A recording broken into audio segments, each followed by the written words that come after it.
Okay, guys, we are live. So for those listening at home, welcome to the Dungeon Musings YouTube channel. My name is Kevin Madison, and I'll be your friendly crafty master today, because today we are returning to our summer game on the Dungeon Musings YouTube channel, and that is Crafty Games' fantasy RPG, Fantasy Craft. I'm going to say the words craft and fantasy so much over the next few months, guys. This is, for those who are unfamiliar, this is a game that uses the D&D or OGL, D&D 3.5 and OGL system as a starting point, and then it is a... originally, it was Spycraft 1, then Spycraft 2.0, and then Fantasy Craft is a fantasy adaptation of that game. We are using it to play a series of short stories or one-shot sessions set in the land of Untamed Thule, the setting for our older ongoing Astonishing Swordsmen and Sorcerers of Hyperborea campaign, and we've also returned to Thule with a bunch of other games before, including Low Fantasy Gaming, Barbarians of Lemuria, and I think we might have used PF2 at one point for one, but we spent a lot of time in Thule before, and we have a number of returning veterans for Thule, the Reavers of Thule themselves, playing Fantasy Craft versions of their old characters. But first, let me introduce you to two newcomers. Well, one is returning, having less than 12 hours ago walked the icy lands of Untamed Thule. First up is Sean. Who are you playing today? I am playing Sister Sophia. She is a zealot of the cultists of the Radiant Dawn. She worships Apollo. Very nice. And everyone should, let's be clear. Exactly. You'll see on her character sheet, she has the Apollo Watchtower handout, so you guys will be able to get copies of those tracks. Next up is Darren. Hello, yeah, I'm playing Zerazol. Is it Ghoul? That's what I'm going How with. you like? I do not speak Elder Folk, so I think there are a number of different pronunciations of that name. I have called him Zerazol Ghoul in the past. That's good. Now, if I ever make any of these characters up, they're called Dave. Dave Smith. So Zarazol is a human, a mystic sage. Very nice. From a dying race. Yes. The next up, returning, is Will. Hi, I'm Will. I'm playing Amar. He is a human martial artist. Very nice. Next up is Robert. Hi, I'm Robert. I'm playing Sard Luxande. He is a Inuit weird wizard in Fantasy Craft terms. He's a savvy sorcerer mage. I'm not sure how savvy he was, because if I recall the first time we met him, he was bound and gagged in a dark dungeon that he had attempted to infiltrate on his own. I will mention as well, to make sure that Robert has a good time today, I've intentionally included 0 giant toads in today's session. So, Yes. and last but certainly not least is George. Hey everybody, I'm George. I am playing Mala Black, who is making his triumphant return to Thule, along with Amar and Sard. And his concept is one of the cool things I like about Fantasy Craft is he's got a concept which is his mysterious warlock, which really fits with his Ash version of the character. But he is a human, unpredictable mercenary mage. So I'm very excited to take him out for a spin again. Very nice. All right. So then, guys, our scene, we're going to try and crib from Howard as much as we can and kind of start in the middle of things here. Our scene opens with what would be likely a drone shot nowadays, but I would call still a helicopter shot. A long sweeping shot of 5 travelers making their way across the vast and trackless tundra of Thule. They are all mounted on horses, but they do not seem to be in a rush. They're not racing along. They are slowly making their way along. And as we get in closer and take a look at our 5 companions, we can see that they are not talking much amongst each other, and the leader at the front there with the wide-brimmed hat And if you looked closely, you would see a holy symbol to Apollo hanging from her chest. We see Sister Sophia and then kind of cut along and see everybody else going. One of the neat things about the game, too, is if you don't have training in a skill, you don't suffer a mechanical penalty to it.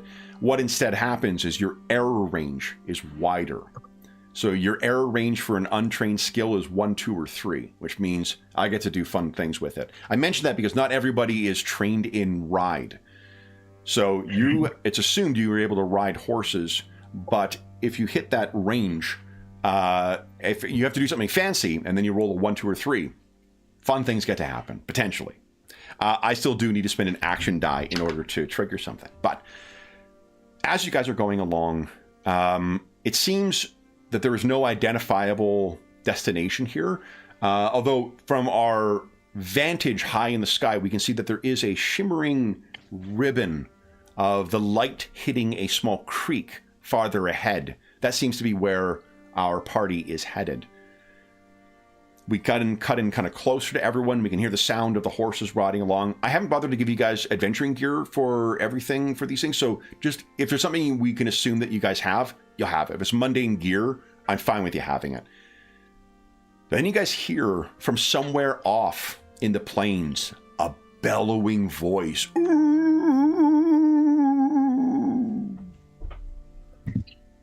The horses kind of start, and you all look over. And what I'd like you to do is to give us a knowledge check, please. So what this is, the game uses knowledge checks to determine whether or not you happen to know something about something. If you have a study, one of the areas that's in there that you think might apply here, you'll get a +1 to the result. And if you have training in a skill that you think you might assist, that'll be more situational. And you've got 4 ranks in it. You get a synergy bonus. But for now, if you've got go ahead and make the knowledge check, and then it doesn't prompt for modifiers. So make the check, and if you think that there's a study that would apply here to identify what's howling, what inhuman thing calls out in the wilderness. Okay, so Mar rolled pretty well. Yep. Where's the knowledge? Knowledge is under your attributes on the left-hand side. If the attributes are there, then underneath that there is a couple other things, and then there is a listing of your languages and your studies, and then above that is the a button next to where knowledge check is. Yeah, it'll say interest and languages. And right below that, you'll see on the right knowledge. Okay, got it. Okay. I think. Kevin, I gave you a 1, just, just to be nice. Ooh, yeah, so I could do something. Well, because George likes seeing game mechanics in play. I am going to spend 1 action die, and I'd like you to give us, why don't you give us a 1d6 roll? Alrighty.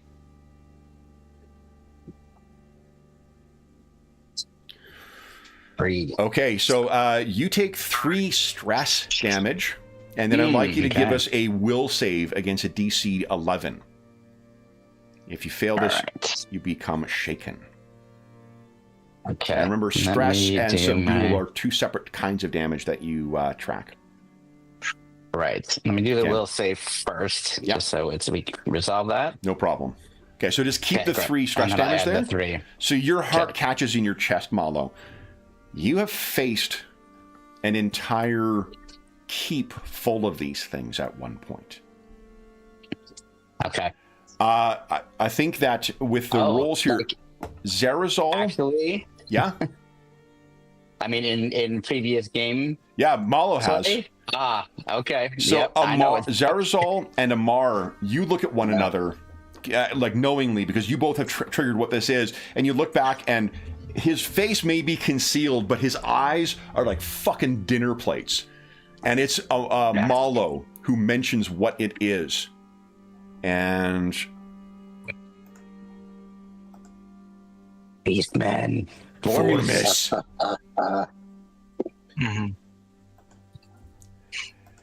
These lands north of Whitemount are rife with Vormis. And you had heard before leaving Whitemount that they seem to be on the warpath. There are very few people who make the trek north to try and reach Elder Watch Falls. But there is a good reason why you are braving these wilderness. So while not unanticipated, I can tell you that, Malo, you really hoped that you didn't hear them. You all look over because you are following Sister Sophia. And Sister Sophia looks back, and why don't you tell us what firm way she tells the rest of her companions, Sean, that we need to get moving. Time is of the essence. Apollo waits for no one. I agree with the sister. I must move. And I'm constantly like looking around. Sister Sophia told you that it is a 4-day travel up to Elder Watch Falls, and that is indeed proving to be the case. You continue on and you reach the river, or the creek. The creek will take you to Elder Watch Falls. And evening falls, and while you can hear the Vurmis calling from the wilderness, and Malo seemingly, his hand going almost unbidden to Black Razor, there is no actual sign of them. So you set about making camp. And once everyone is set up, once the watch schedule has been arranged, again, our 3 Reavers, you are sitting together, having brought back together after such a long absence in such a changed land. You've met up with a seemingly unending font of knowledge, a member of the Elder Folk, someone that generations of humans can go without ever meeting one, and yet his knowledge of what awaits you at Elder Watch Falls has suggested his improvement, or his inclusion in this number. But it's Sister Sophia who still sits alone and stares at the fire, and she thinks of her lost companions. Sister Sophia, it was 3 months ago or so when you found yourself awaken somewhere on these vast tundra steppes. No sign of your companions Killian, Gwen, or Esther anywhere to be seen. You knew that from where you were, because you are trained in survival, the nearest settlement was Whitemount. But you seem to recall that you didn't leave on the best terms with Queen Mura there. So perhaps returning there in your distinctive attire would just be asking for trouble, particularly given that you killed 9 of the king's men, or rather, you killed 7 of them and sent 2 back to tell the queen who did it. So you made your way back to Tuleborg. Making your way back, starved, beaten down by the elements, and confused by what you experienced. You had traveled to Elder Watch with your companion Gwen to try and find why the Steel Soul Barons have taken Iron Fang Keep, and what connection that has to the former masters of Iron Fang Keep, the Reavers of Thule. And when you were discussing this with your companions in the Church of Apollo and convalescing, you were introduced to one of the Elder Folk, Zarazal Ghul, who had been commissioned by 3 other strangers who also called themselves Reavers. The 3 of you, you may recall, well, I guess, what is the last thing that each of you recalls your character doing in Thule? And if you have vague recollections of it, because we haven't played this in 4 years, that absolutely fits for your characters, because they would have hazy memories as well. Amar, what do you last remember? I'm going to tell you what I actually last remember about Amar. Amar wasn't in Thule. He had traveled somewhere else. That's correct. But Thule, I'm trying to remember. Last I remember, we were still running around with the Monkey Meister. Yeah. That's the last thing I really remember. Okay. And Sard, last thing you remember as well? I remembered a giant crocodile that we had to face. God, that we had to face 3 times. One real where we got our ass kicked.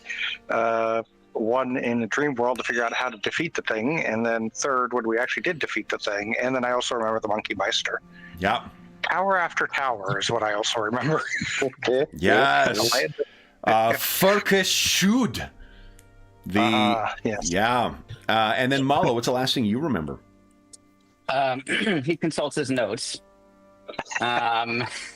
So Malo built a primitive astrolab and determined that we were still in Thule. The tundra was several hundred miles to the northwest, and we were spending time in the Toad Skipper village. This is all leading up to, we headed to the tower in the middle of the lake, the accursed spire. We were searching for a mechanical device for altering creatures from the Monkey Meister. And we had Toad Skippers that made spears for us. And we entered the place. We were attacked by lurkers in the lake. Both Amar and Mala went down, as did a Toad Skipper. Iphigenia swam to the surface, cast a lightning bolt into the water, which fried all the lurkers except one. And that's that. And then it just goes like Durin. It just trails off. Yeah. But So I feel like if Monkey Meister is one of those things, it's a bell you can't leave unrung. So let me just there we go. There we go. Let me give you a nice.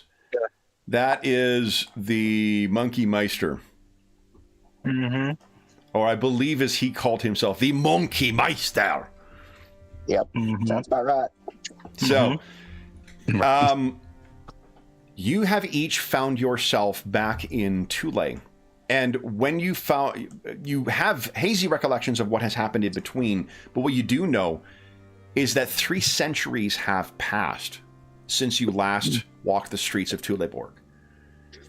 It took you time to meet up with one another once again, and to then, knowing that it is this nefarious order of sorcerers called the Steel Soul Barons that have taken Ironfang Keep, you have begun to try and understand more about them. A direct assault on them has been... if you have tried to attack it, you have been deterred from it. But what you found is that Sister Sophia was traveling with your former companion, Gwen. And she had retained another sage, someone named Esther of New Haven. And Esther had identified a redoubt, said to be operated by the Steel Soul Barons, perhaps a former Atlantean refuge, and that somewhere in there you may find information about who these Steel Soul Barons are, who these mysterious Reforged are that are in service to them, and how it relates to them seizing your former hold of Ironfang Keep. And I think what we'll start with is go ahead. Kevin Steele, S-C-E-E-L, that kind of steel. S-C-E-E-L, yeah, Steel Soul, yeah. Okay, got it. Sorry, here we go. Thank you. Steel Soul Barons was my Rush cover band in high school, but let me... I was just setting you up. I wanted to know what much appreciated. I don't know why I left that low-hanging fruit. Low-hanging fruit was my Queen cover band in high school. So... Oh no! Sorry. Just guys, if you roll a crit, the dice has to explode in this game. So, fair point. All right. So then, what we're gonna do then is, with you guys sitting around the campfire, Sister Sophia staring at it, I think Zerazol, perhaps it might be good. You're only a days out from Elder Watch Falls. Perhaps now would be best for Sister Sophia to remind you all again. What happened last time? So what do you remember about last session, Sister Sophia? Well, we came into these same lands. We made our way without horses that time, initially at least. And we were confronted by the Queen's men, who, heathens, all of them. They confronted us, 9 of them, with a lieutenant, included Patch. His name was Patch. And we dispatched Patch and six of his comrades, leaving 2 to march their way out to see if they could make it wounded without horses past the Vormies. Apparently they did.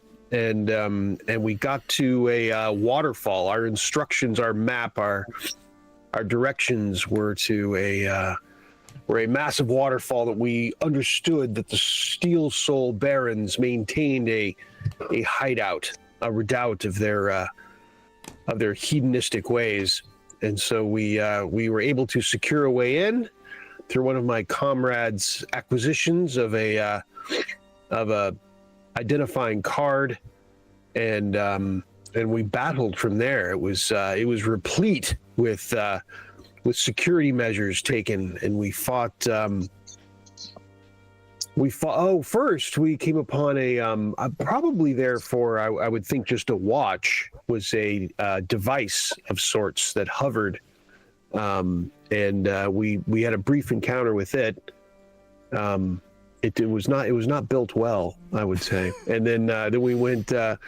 We actually we were able to activate the entry, which was so significant. We were actually able to take our steeds as well, because we'd taken the horses from the Queen's men at that point, and led us into a large switchback ramp up the side of the waterfall and into a large entryway. There was we got to open a big steel door, I believe, right, Kevin? Correct. Yeah. We made our way past a large steel door, fortunately, and went to battle against sort of human, but almost, I don't know, mechanical. Is that accurate, Kevin? Yeah, there right? seemed to be metal in their flesh as well, and there was that distinctive and shifting flash in their eyes as well. Yes. Yeah, they would one at a time. They would have their eyes would turn red right until they were dispatched, and those eyes would go dark, or normal at least, behind some goggles, perhaps it was, and then another one's eyes would go red, almost as if I don't know, maybe whoever was directing them was embodying that particular individual. Speculation on my part, but in any case, that's how it manifested, and we battled some waves of them, and then and managed to get through, and in the end fought, at least in the entryway, fought a similar but different in that it was completely encased in metal, not just partly metal but entirely metal, particularly tough, but singular in that moment, and so we were able to beat that one. And I think we ended shortly thereafter. That's where your memories end. You don't remember. You remember standing side to side with Killian and with Gwen. Killian had collected one of those devices, the baton with the lightning that could be triggered on the end, knowing that those things seem to be quite effective against these Atlantean golems. And she then gestures, and you can see the key card that Killian had been using. That was the only sign that it had not been a dream for you, Sister Sophia. When you woke up on the tundra, you had this key card in your hand. The question of why likely has haunted you these many months.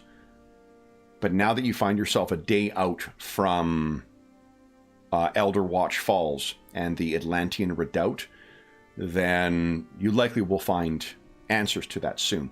Everybody gets an action die, by the way. Wait, guys, that means me too. Hooray. No. Have you guys, would you have asked Sister Sophia any questions? If you, we'll assume that you've authenticated Gwen's identity. She describes her precisely as the Reavers remember her.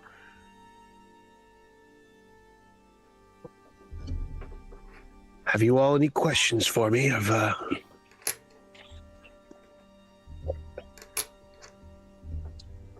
the Burmese seem to be organized.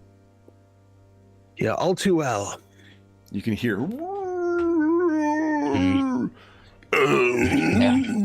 calling back from another side. They seem to be closer tonight than they have been these last 2 nights. And I'm going to guess it's difficult for us to even tell which direction that's coming from. One from one side, one from the other, for sure. Like wolves almost, coordinating. Okay. Dangerous creatures. Must be vigilant. Indeed. Oh, we didn't sure. encounter them last time. I'm sure they're friendly. Then, is there anything else that you guys wish to discuss before nightfall comes? Boy, I said that really sinister, like, huh? I was going to say, that sounds about right, though. Do we see... So far, the terrain looks exactly like this. We're still a great distance from any kind of elevation or anything. There are foothills in the distance. ahead, yeah. Okay. That you'll be moving into probably halfway through your day tomorrow, following which you should reach... it should be by, like, early afternoon when you guys reach Elderwatch Falls. Yeah, this all sounds very, what do you call it? Positive sounding, but we have to get through tonight. What's the plan for watch this evening, then, guys? And Zard would suggest that since we hear it from, you said from 2 sides, is it like all around, actually? Like, would we hear them, or is it like literally from 2 sides? It effectively feels like that, yeah. Okay. I would definitely suggest at least 2 people then maybe circling the camp. Or even, I don't know, could we get reasonable sleep if we had, probably not if we had 4 people. We have 5. Right? I will tell you one thing. So the game makes use of an idea called a terminal condition. Terminal condition means like you're not going to be able to respond. So if something comes across you in your sleep, it's a terminal condition. You fucking die. Yep. Yeah. Sister Sophia does not. Sleep is not a terminal condition for her because she wakes up on the night. So she could sleep and be ready to act right away. So there would need to be, however many other of you guys wish to react, that's fine. But yeah. I would suggest at least 2. It really is as wide open as it looks here. I think because of how good the rolls are, Zerazol and Amar would both know this. Like Amar from having faced these creatures many times before, and Zerazol perhaps from having faced them in his long history, they're gonna attack tonight. Okay. Then in that case, I think everybody needs to be awake. But do you want to pull a 13th warrior thing and like lie down with one eye open? Or I think we should attempt to get some rest. We do not know what time they mean to attack, and if we at least are rejuvenated to some extent, I think we will stand a better chance of surviving. But I agree, we should perhaps have 2 on guard at all times. Okay. So, what are the effectively, pairings? Kevin, do we 6? Well, and just so I know, effectively, it's like about 6 hours of sleep total from considered to be like a night, or 8? Let's say 8. And that accounts for the watch. Okay, cool. What do you guys think? Who should be paired up? I will go with anybody, whatever makes sense, or and at any time. Mechanically, once again, this is like, what did I say? Additional? Automatical, right. I like automatical. It is not an automatical bonus that you guys get when you aid another. Aid another in this game is very much like PF2, where you make a DC 15 check. If you succeed, it adds +1 to the lead character's roll. If you fail, does nothing. If you roll an error, I get to do maybe something fun. And if you roll a crit, it adds +2. So one way to strategize is take a look at your notice checks and see who wants to maybe have one really good notice check on each watch. I'm keeping Sister Sophia out of this because she will be up and ready to act right away. So I'm assuming she won't be counted in those watches. Mm-hmm. Right. Yep. That makes sense. So Sard's got +5. Malo has just his wisdom modifier +0. Yeah. Amar has +4, and Zerazol has +5. So your best two are Sard and Zerazol. So that might be the best way to pick someone to go with each of those two, and then. What do you guys think? I would say George or Mullen definitely needs to go with one of those two. Yeah. Okay. Okay. So who's I'm happy to go with either one. I'll go with Zerazol. okay? And then Amar. So let's roll and see who will be on watch when the fun stuff happens. Let's see here. Okay. So Zerazol and Malo, you were the two on watch. Let's start with, let's have each of you give us a notice check. It's a DC 15 for you, Malo. It's as high as you can get it, Zerazol, for you. And Kevin, do you think my studies as a mercenary Thule might help with this role? Yeah, I think so. Okay, yeah, cool. So we Just plus don't have 1. a 0. Yeah. There we go. 16. Okay, so that'll be right now. You're sitting at an 11, Zerazol. You could spend an action point and roll 1d4 exclamation mark and add that to the total. I'm going to rely on Marlowe at the moment. Okay, so so you don't get to use Malo's score. All Malo does is add +1 to your result. Yeah, I'm just giving you a bonus. Oh, it's the other way around. Oh, you're gifting me. Yeah, you're the better. Yeah, that's not great. Yeah, we're getting action points 3 times an hour. I think. Yeah. Go for it. Yeah, I didn't realize. I thought we were doing separate roles. Okay, I'm gonna do a action. So it'll be 1d4. Yeah, there you go. So that is 2. So that is a total of 13. Let me make a quick roll here. All right. So Sister Sophia is asleep. Amar and Sard are in the tent as well too. The wind is howling across the tundra of Thule. What are you guys doing? Is there talk amongst the two of you, or are you keeping watch? Above you, the shimmering bluish-green skies of the Borealis dance and illuminate, casting all the myriad ruddy colors of the tundra into almost an underwater coral-esque scene.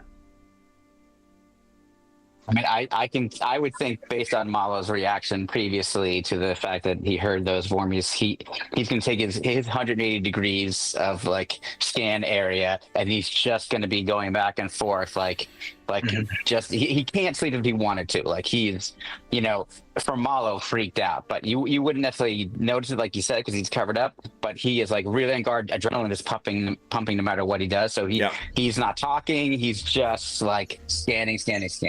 Okay. And what was Zerazol? Yeah, I mean, we'll be standing back to back, so we're sort of given a 360 degrees. But would I be right in thinking these things will struggle to keep quiet? They're one of these that they just have to sort of make noises. They're charging in and running. Yep. So I think he'd be a bit more confident that we're going to hear them. So he'd probably be talking a little bit whilst sort of surveying. Because pretty confident. And I would say, I'm listening to what Zerazol. I'm hearing what Zerazol is saying. I'm not ignoring him, and I respond here and there when it's appropriate. But I'm not engaged. I'm not starting the next topic. Yeah. I'm kind of responding as we're chatting. Why don't you tell us what Black Razor looks like as well? My image immediately goes to the 1E version of it. But I think it's going to be slightly different. I think it's going to be, it's a scimitar first of all. So it's got that cool kind of curved look to it. I think it is so black that it almost looks like the absence of light. Mm-hmm. So it doesn't shine, it doesn't reflect anything. It literally looks as if like it's a shadow in midair as it moves around. But the hilt of it is like it clearly is ancient. kind of has like a, it's gold, but it's like kind of like, like on if you have a ring that has any kind of a gold ring, any kind of like little spots in it that dirt can get into. It's got all of that. It's got dirt in everywhere. So it's like the hilt looks really cool, and then it kind of almost looks disturbing when you see the blade itself. Okay, so it is then probably around, well past the midnight hour. The moon is, I can't remember, there are one or two moons. I think there's two moons on in Thule. I think you're right. They are making their way across the skies. And I think it is Zarazal, because you were the one who's primary here. You can hear a bit of a like muffled, excited hooting. And you look over and you can see the ruddy orange of the tundra that has been cast in this bizarre, darkish, greenish colors. It moves. The Vormis, come! So, guys, let's have everyone go ahead and click on initiative. They are moving in 3 groups from 3 different directions. Initiative. And let me grab a initiative tracker here. Where is initiative? It's actually a skill, so it's in that list. Oh, okay. There's a section under combat as well. No, I hit intimidate. I was thinking the wrong thing. Yeah, it's down there. Come under on, combat. motherfuckers! Yeah. I'm just angry. Sorry, where? Oh, okay, I got it. Yeah. It's its own thing. Okay, got it. Now, All right. I did not click my token just to see if that would It did. work. No, you don't need to. And it did, so just FYI for everybody. Okay. All right. So I think, is that everyone? 1, 2, 3, 4, 5. Look at that, guys. Hell yes. Mm-hmm. And I don't know if anyone's got lightning reflexes. If you do, I do. I think, isn't that the one that allows you to roll 2 and take the better of the 2? Yeah. Actually, yeah. Yeah, you want to roll? So I do. Let's see here. What I get. 12. First one was a better one. Okay, so go ahead and reset it to 16, and then I will set an initiative order. There we go. Okay. Then, there we go. Zarazal, these things are only about 30 feet away. They managed to sneak in quite close to you. But Zarazal, you have 2 half actions or a full action. What would you like to do? Can I call out to my companions? For free, absolutely. Okay. So I'll call out to my companions. We're under attack! Okay. And I shall lift up my staff. Yeah. Which is, what's it called now? It has got a special name. The Quicksilver Staff. Yeah. And I shall point it towards Marlowe, since we're the only 2 standing at the moment. Yeah. And I'll cast a level 3 haste spell on Wow. Marlowe. So what does it look like as you... Boom, and is haste a full action? It's an extra half action for 3 rounds. I know, but how long does it take to cast? Oh, it's half action. Okay, so what does it tell us what it looks like, and then tell us what you want to do with your other half action. So it's everything that Zarazal does relates around cold and sort of blue. It's sort of a blue tinge to it. So it's like a blue flame almost that just comes out from the end of this staff. Quickly puts a sort of a zone round Marlowe and then disappears once it's completed itself. And then what's your second half action? Second half action. I'm assuming your weapons are out. So at range, they're within 30 feet, which means they're in close quarters. So there are things like taunt, and some of those other skill-based actions that you can use. You could also anticipate to try and get a dodge bonus against them. There is a lot of them. Yes, I think I'm going to try. Oh, actually, I think I'll increase my defense as well. How much does that take? Hang on. Or is that your magic investments? That takes a long while, doesn't it? Yeah. Can't do that. Yeah. How far is that? That's 15 foot. Okay, I'll do the increase my defense one. Is that a half action?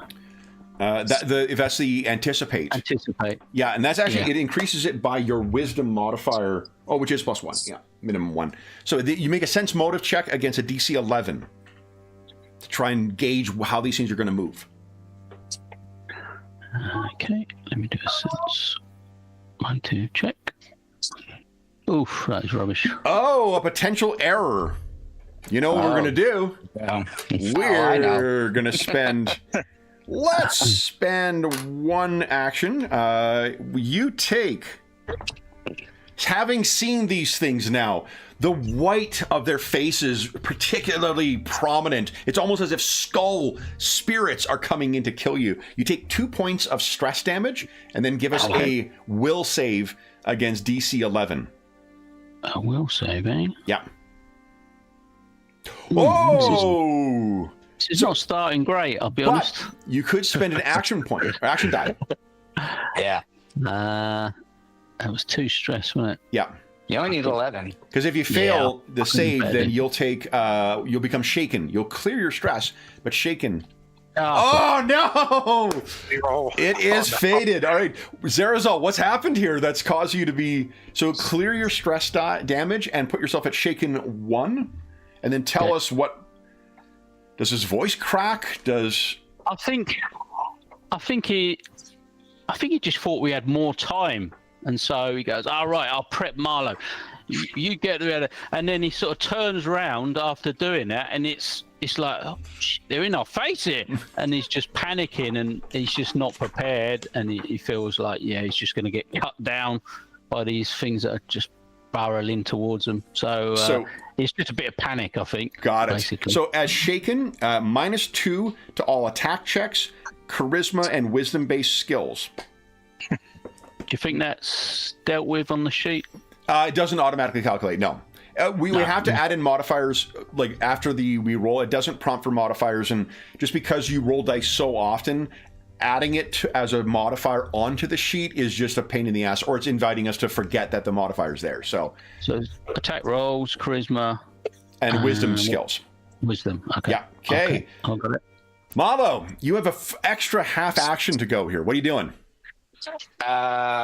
Okay, so I'm first of all going to take so if I take a full action, Yeah. do I still have an extra half action? You do. Yeah. Okay. What full So, action do you want to do? Well, my full action is going to be split decision. So Mm. it's pretty damn cool. So Yeah. they're 30 feet away. So one of the triggers is going to be if at least 2 are in a line. So I can use polar ray when they get within the range, which is 15 feet. Yep. And then the other one, if that doesn't happen, the other one's going to be if anything engages with me directly, I will slice it with a black razor. Incredible. Yeah. Okay. So that and then what George is doing is the ready action, which is a full round action to bank 1 half action. But because of his character special ability, he can choose 2 triggers. Sorry, and then there's 2 ways to delay. The other one is to a ready like that is an interrupt action, so you'll get to act as soon as it happens, before the other thing acts. The other one is to delay, where you just drop your initiative, but you don't get to interrupt someone's initiative. Then you have to act on a later one up to 10 down from where your initiative score is. The reason that one is interesting is because at the start of the next round, you jump back up. So rolling high on initiative continues to matter throughout this, because each round is discrete. So if you rolled like for instance, last time Sean's character rolled a 2 on initiative, she couldn't delay because there was nothing below her to delay to. So it's a neat mechanic I only really realized was a function last night. But you have another half action, Malo. What are you doing? Oh, I am going to give a war cry to try to scare some of these guys off. Okay. So that is going to be a tire action, which is a half action. So it'll be a opposed resolve check. Tire is against adjacent targets, though. Oh, it's only adjacent. Yeah. Okay. Yeah. Okay, that's what I wasn't sure about.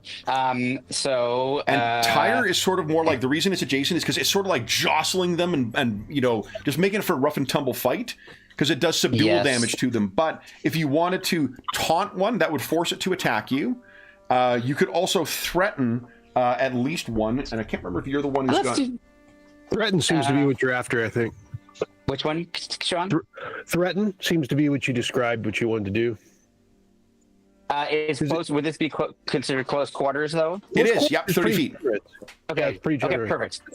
Then thanks, Sean. That's it. So I'm going to attempt to threaten it with my intimidate check versus its resolve check. Go ahead. And the cool thing with this is it does, like I said, stress damage, and standard targets treat any damage as regular damage. I have to make a damage save if you do it. So. And you know, Kevin, that I have to use an action die. Well, actually, you don't, because I rolled a 7 on my resolve. Right. So go ahead and roll 1d6. Actually, I'll make the damage save, which I fucking failed. So why don't you tell us what it looks like? What do you do that drives one of these off? Okay, I think, I've got black razor, and I think like a wisp of blackness kind of goes off of it, the tip. And I put my hand out and it's kind of pulsing with like flaring of blue. And I'm like I am not at all intimidated by these things. In fact, I'm like ready to rush at them. And one of them is just like, I think I left the stove on. And he... So it turns and runs off. Then it is the Vormis's turn. Sister Sophia, you are not asleep. Amar and Sard, you're not in a terminal condition, but you will be effectively sprawled right now. Malo, these are going to trigger your polar ray before they trigger your attack. Do you want to activate that? Yes, I do. Give us your spellcasting check, DC 13. Spellcasting just get down the bottom of the sheet here. Okay. You can also use it. It's in the skills as well. It's the same. Oh, is it? Okay, yeah. Great. I have to highlight the skills. Hold on. There it is. Here we go. Yes. Nice. What does it look like as your polar ray manifests?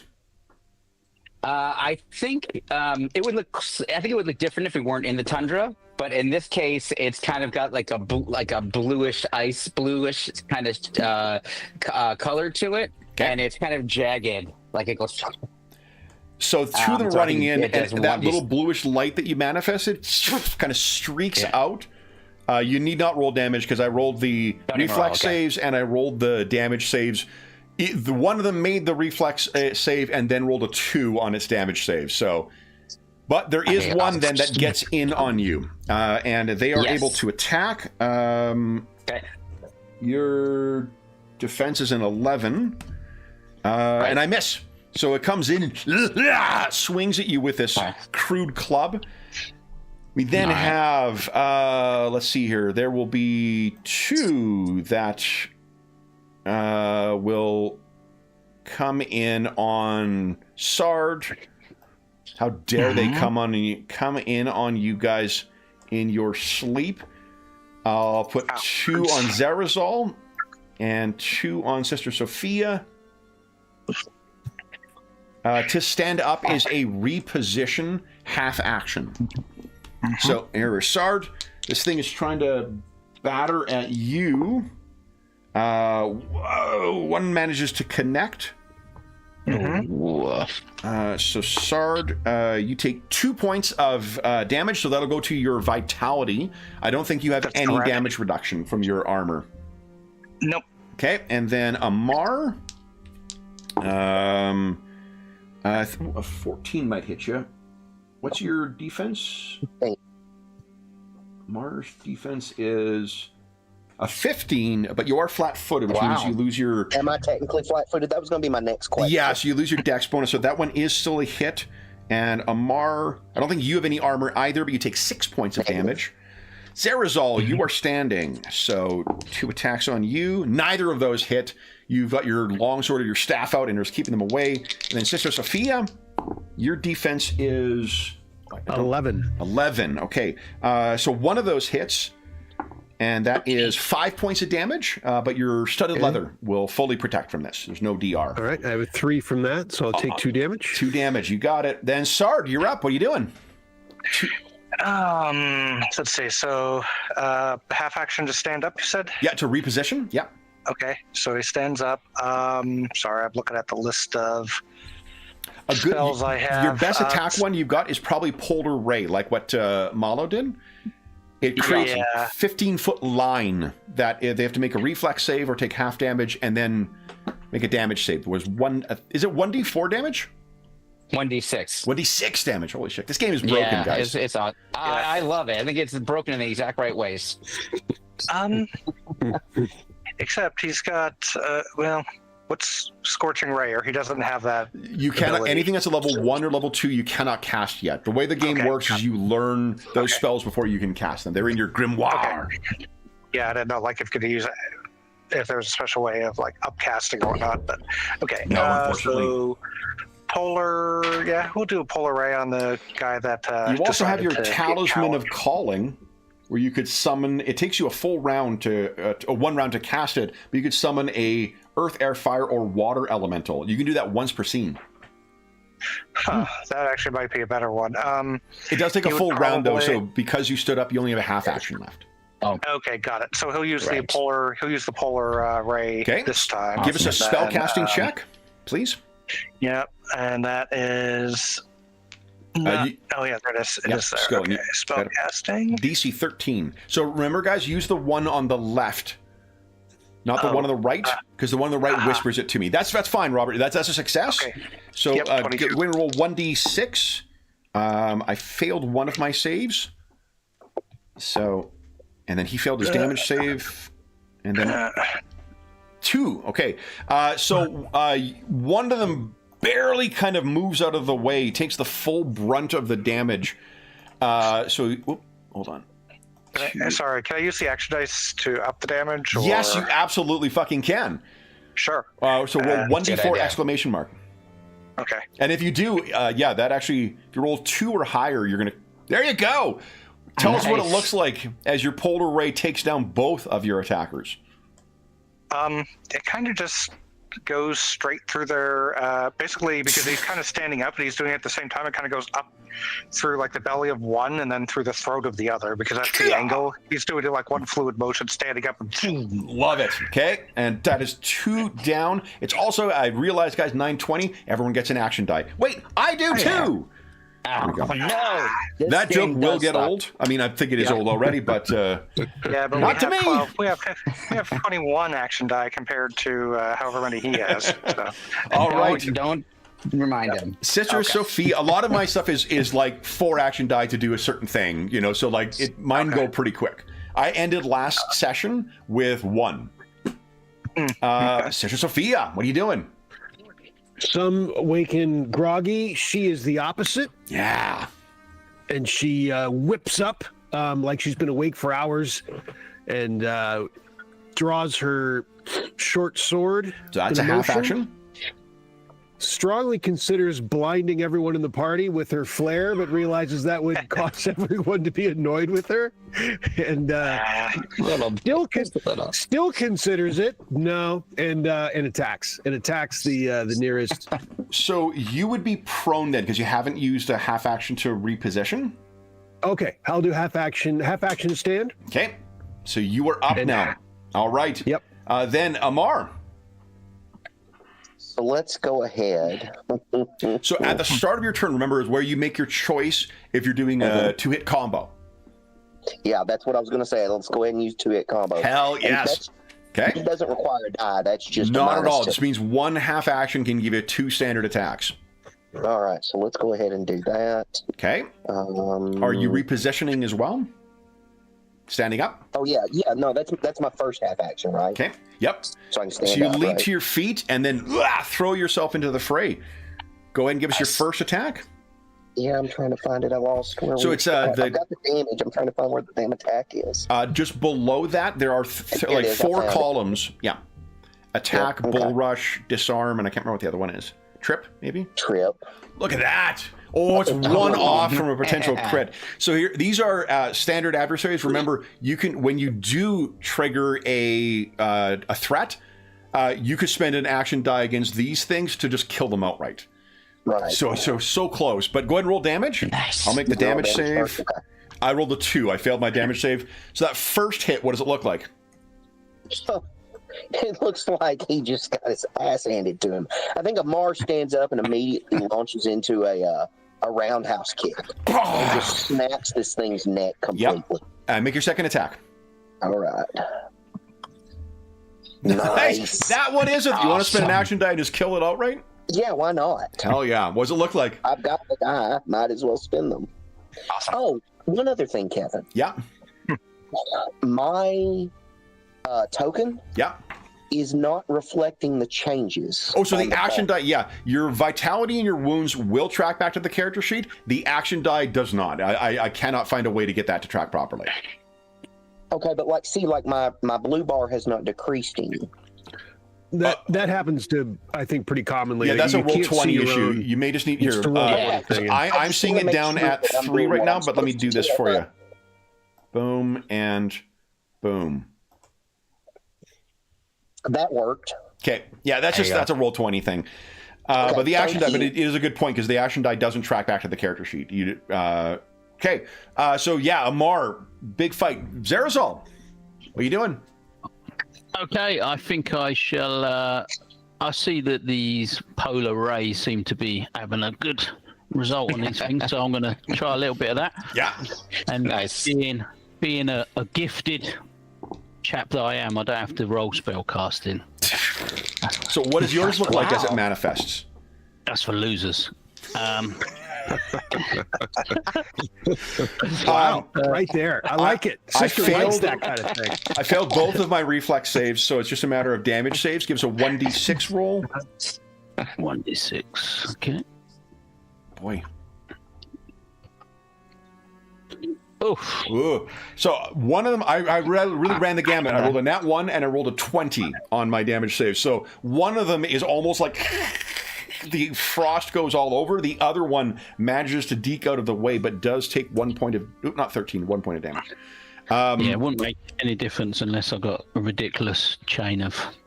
Oh yeah, that's right. You could add, yeah, this, it's a crit, so it's always a success.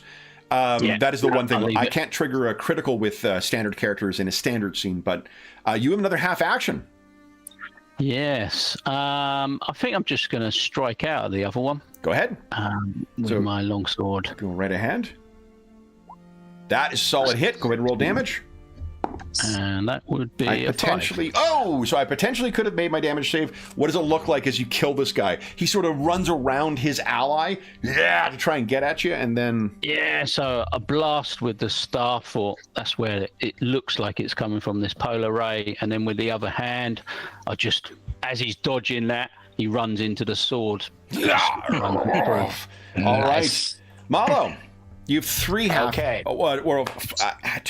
three half actions, or a one full round action and a half action. What are you doing? I'm going to start out with a half action, which is to slice at the one in my face with Black Razor. Go right ahead. Not 20. Do you want to just spend an Nice. action point and kill it? I do. Okay. Okay, now I'd like to take another half action then to move to another one of these vormies. There are two that are still bedeviling Sister Sophia. Oh, I'm going to help her. So I'll do half action to move, Yep. reposition there. And then my final half action to attack one of them. Go ahead. Not so good. That's not so good. Action. I'm assuming you flanked, but even then, that'll still be too shy. Do you want to action point that? I do. You know why? Because Black Razor gets to do 2 action dice for the price of 1. Correct. Go ahead and So roll. here we 2d4 go. exclamation mark. I just want to use every rule there is. That's enough. Go ahead and roll damage. Yes. I'll make my All damage right, save. Oh, I may have made it. 11. 11 is a 15, so I did actually make my damage save. But that's a lot of damage on that one. All right. The Vormis's turn. So this one is going to turn to you, Malo, and it cries at you, and it's going to try and disarm you. So give us a. Okay. You need to beat my. You need to beat my 8 with an attack roll with Black Razor. Okay. Go attack. Yeah. 12. Does not disarm you, and then he's just going to try and attack you normally. That's a miss. Okay. Sister Sophia, this one is going to try and trip you. So give us a contested acrobatics. I got an 11. All right. I did poorly. I will. Want to action point that? It can explode. Yeah, let's go. Okay. Yes. So these don't have an alignment, so it will be just 1d4 exclamation mark. But let's see. Okay. Come on. Remember you can put the exclamation mark on because then it explodes. But yeah, that's an exploding one, and that's good enough. With an extra 1, you'll have beat it. So it tries to sweep your legs out from under you, but you manage to keep your distance. Yep. And then it just attacks with a nat 20. I can't trigger a crit with it because it is a standard character. So Sophia, 4 more damage. Full DR applies. Sarge, all right. You're up next. What are you doing? Well, let's see. Now that there's only 2 of them left, it feels a little bit overkill to call his thing. So he's going to pull array him. Okay. He's going to slide into line and try to... Yeah, because of the angle, I don't think you can get both and safely not hit your allies, but you will definitely hit one. So give us a spellcasting check. Sure. Awesome. DC 13. Of course, maybe that's even a waste, but, he's... So it's one of the less. Some say that, when you have a hammer, every problem looks like a nail. I say, give me more fucking nails. Okay, there you go. So... Bigger nails. Big success. Sorry, I hit it twice. Oh, he's just showing off now. 1d4 for damage? Yeah, so 1d6 for damage. 1d6. 1d6. I failed my reflex save, full damage. 4. Which one is it? The injured one facing Zarazal or the uninjured one facing... Yeah, he's always up for taking out the injured ones first. So Zarazal, Zarazal, it's Malo is facing this one, and from the side there's another. You can hear Sarge speak, his arcane language. Another one is down. You have another half action, Sarge. You can only cast 1 spell per round, but can he attack? You can throw your spear. Oh yeah, you would need to ready your spear as a half action. Yeah, he readies the spear. Okay. Yep. You could also hold on. What are you really good at, skill-wise? Your intimidate is pretty good. You could try and threaten that other one. Yeah, sure. He basically growls in as close to their language. He's like trying to match their tones and whatnot, but he speaks some unknown language, which, by the way, canonically, it's actually Farsi. Nice. So, I don't know if you remember any of that, Kev, but he found an ancient spell book or whatnot. That's very cool. That happened to be from Old Earth. Very cool. Or a version of Old Earth. Yeah. I didn't know that. That's super cool. Yeah. Yeah, because Robert's married to a Persian woman. So, yes. 20! Okay, so here's a couple of things. Because you have the Sorcerer specialty, Sard, you get you have the Terrifying Look ability, which means the will saves for stress damage coming from you are 4 higher. Oh, nice. So already it's whatever it's as if you did like 8 more damage when you do this. Give us a 1d6 roll just to see how much you do. Okay, so it's 1, but that's still... All right, so you could also spend an action die and just defeat this guy. Yeah, he's going to do that. What do we see? Does he run off? Does he just drop down? Or what does he... I think maybe, I mean, if it's that high, he might almost... Because Sard wasn't really trying. Maybe he almost like treats him as his, I don't know, his alpha or something, if they have such a thing. So Sard just has this, like Gandalf chastising Bilbo moment, where just like you can see the difference between him and a wizard, where the magical power just kind of things, and this thing drops its weapon and just like gets itself down on the ground and is crying before Sard. Sister Sophia. Oh, okay, yeah. I mean, I think she might end this. Yeah, but I mean, I don't really see being sympathetic to this. So he's just dead then. Yeah. Well, if Sard had another half action, he would thrust a spear through. Oh, you don't. I think you use your half action for your intimidate or your threaten, and you use a half action to polar ray. Yeah. I think, and as you kill her, Sean, I think Malo like swings around to see that, and goes, "We could question," and then it's dead. Yeah, and Sophia just shakes her head. Yeah, he's a mercenary. He's just, he wants to know troop movements, all that stuff. So fair enough. Yeah. So you all look around at one another, and there were 12 Vormis that came into your camp. Wow. There are none remaining. Guys, everyone gets an action die, and we have to take our mid-session break because we're already out of Oh it. my god. Yeah. That is crazy. That should definitely remove any of Malo's any fears he has of these things in the future. Oh, definitely, yeah. Well, let's hope so. So that's a good point. Because we're out of the scene right now, that they're gone, you're not hearing any more of them, you recover 1 stress damage per 10 minutes. Oh. So any of you who have stress damage, we're also transitioning from one scene to another. So fatigue status and shaken status goes down by 1. So Zarazal, you've caught your breath. You're going to be able to reduce that as well. And then you can also spend, because you were out. Well, let's take our mid-session break. We'll come back. We'll talk about medicine checks, and we'll talk about recovering vitality, because everyone's taking some vitality. Oh, sorry. Remember, when you take damage, it's to the blue bar first. Oh, okay, got it. The red bar is your wounds. When you start taking wounds, you gain the fatigued. You gain 1 fatigue status. So. Okay, got it. You can also refresh too, but so outside of combat, you can spend as many action die as you want. You roll 1d. You roll one action dice, and the number that comes up, that's how much vitality you get back. You can do that in combat, but it requires a full round. So you start on your turn, ends at the start of the next turn. If you're attacked during that time, you lose the action and the action die. So it's a risk-reward thing. Doing it in combat sucks. Read that already. Well, this is where actions like taunt can really be helpful, because if you successfully taunt someone, they have to melee attack you next round. If it's a standard character, they don't get to, they can roll to resist, but if they fail their save, they have to attack. It's special characters where you can spend an action die to resist that.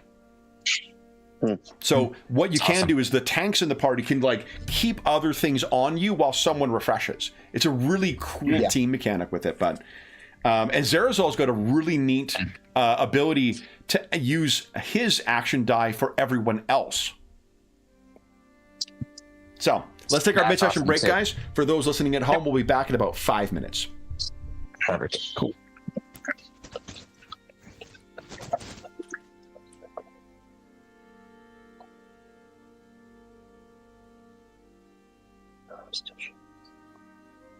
There it comes.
Okay.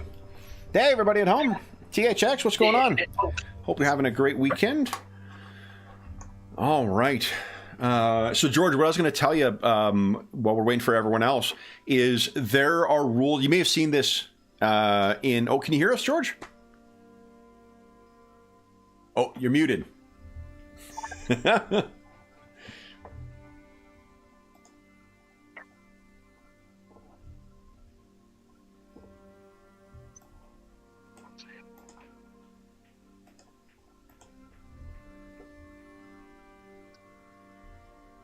Let's see, is he muted in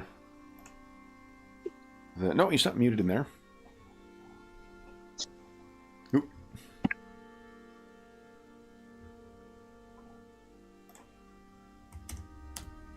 I'll put that in there again. See if that helps. Okay.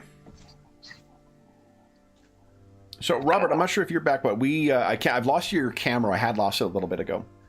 George, can you hear us again? Yeah, I can hear you guys. Oh, yeah, I can hear you now. I can hear you now. Okay. Yes. I will mention quickly a little known fact that when I was the lead designer in Torg Eternity, I hired Patrick Capera Oh, to do no a bunch kidding. of design because I always thought he was a great game designer. He happens to live in LA too. But I never played Fantasy Craft, and like I wish I had, because what a great game. Yeah. I'm sad that there's not more books to buy other than I think the one more. There's the companion. So rules wise, there's a companion, and then there are a couple of there's a supplement. For settings. The Crusader has that, and then there's a couple of adventure books. There's a Laboratory of the Forsaken and an adventure compendium that actually saw print called Time of High Adventure. But yeah. Oh yes. And so are those the only ones that were actually like they did print runs of, and everything else is on drive-through? Yep. Okay. It's At least you can still get them from drive-through. That's You good. still get it from drive-through, and honestly, like the books themselves, like they're what's the suggested retail? Is that $49? Man, fucking old eyes. Yeah. I think it's 19. Like it might be $20 originally. I think you're right. It wasn't very expensive. So it's more expensive now than what it is, but like in comparison to other like contemporary games, it's cheaper than a new PHB because those things are fucking $80 Canadian. I think no, they're almost 100 Canadian. I think it's 80 US. I haven't been checking this site. I don't know if you've heard of it. It's called Noble Knight. Oh, I love Noble Knight. I love Noble Knight games from our preeminent unionized retailer of hard-to-find and out-of-print RPGs in North America. George, did you know that if you make a purchase of $10 or more through their website, you can enter the code MuserNight and save 10% on any purchase? Like right now, I can right do now that? You can do it. Yeah. All right, I'm hitting add to cart. But they do have, for anybody who's looking for it, they do have a copy, a very good plus or near mint, of Fantasy Craft for $55, which is not terrible. I will say, make sure you're getting second printing. 10%. Second printing? It's a second printing. Perfect. Yeah, because there was a binding issue, I think, with the first one, but second printing is the one that has the thing. So, but sadly, they don't have the other two. Okay. My wallet is going la la la la la la la la la. Exactly. Will, are you back, or because I don't see your camera's off in the event that you are? We call that pulling the James. Actually, Darren, is there a store like Noble Knight in the UK that's got like used gaming books that you know of, or out of curiosity? Not that I want to buy a bunch of books right now to have delivered to my house so that it's there when I arrive or anything. I mean, leisure games, I think I mentioned to you. Oh, yes. They've got a lot of games, and I think they do have some second-hand ones. All right, I will check it. I haven't already marked. I forgot about that. Which one? Orcs, yes. That one's in London. Yeah. But I don't know if they do second-hand. Okay. They're interesting to deal with. Orcs Nest. I love going there, but they don't want you to buy stuff. Okay. That's what we call an old school gaming store, right? Yeah. Yeah. All right. I like them. They're good. Okay, so guys, our scene picks up. For one thing, you all will be able to get a good night's sleep. No one suffered wound damage. Everyone's going to get all their vitality back. So, Oh, awesome. Okay, great. yeah. And I'm going to just grab your current version of your token so we get the current count of your action points. And let me bring you over. And just to make sure I'm not cheating, my stress is cleared as well. Correct. Yeah. You remove all stress damage, and if you've got a shaken or fatigued condition, you can drop those by 1 because we've transitioned from one scene to another scene. Awesome. Okay. You guys hear Elder Watch Falls before you reach it. And Sister Sophia, what does it feel like, or is there any change that they would see in your demeanor as you get closer to seeing the site of your loss of your companions? She runs a little intense anyway, but she gets a little more somber and watchful. Yeah, any attempt to engage her in conversation in anything but the task ahead will fall on deaf ears. Okay. As she says, "Stay vigilant. When we were here months prior, there was nothing but death." And this is what you see, guys. A pinched canyon in the cliff face that leads back to a cascading waterfall, 150 or so feet tall. And it is behind there that Sister Sophia says the Steel Soul Baron's Atlantean Redoubt is located. Sister Sophia, did you describe the way of accessing this? I think you did before, right? Near the pool? Yeah, in general, but probably doesn't really prepare you for the main, it's pretty major effect, that to see it in. So I'll say it's there, and I point at this little pillar 50 feet off to the right. Kevin? Yeah, so where the cascade hits the ground, about 50 feet off from that, there is a pillar. And why don't you guys each give us other than Sister Sophia, everyone give us a notice check. I can see Robert suddenly. Hi, Robert. It's good to see you. Okay, yeah, actually, I lost him now. So, Okay. Yeah, Maybe you need to that refresh. sucks. Sorry, I couldn't see anybody else. I think and I can't see George. I think the problem I had Can't was see you there. I had this open on Chrome as well, so I think it was interfering or something. Oh, okay, yeah. I just closed Yeah, it. you need to use Firefox for Roll20 for the Firefox. things all work properly. Okay, Whatever. Zarazal, you can see precisely what he's talking about. Notice. I'm not spending any action points, Kevin, just FYI. Yeah, you're a ways off from a success on that one. Yeah. All right, Yeah. but and Zarazal, I think you may have experience with this before, with that good of a result. What it is, it's a false pillar, and what you expect is that this, what appears to be just a stone as part of, along the shore of this pool that begins this creek that then will, carry out across Thule in the direction of Whitemount. You know that it will actually, it's a false opening that will peel back, and that card that Sister Sophia showed you, it should insert into an opening there and then activate some way of ascending the side. However, you do know that these things are often connected with security systems in Atlantean redoubts.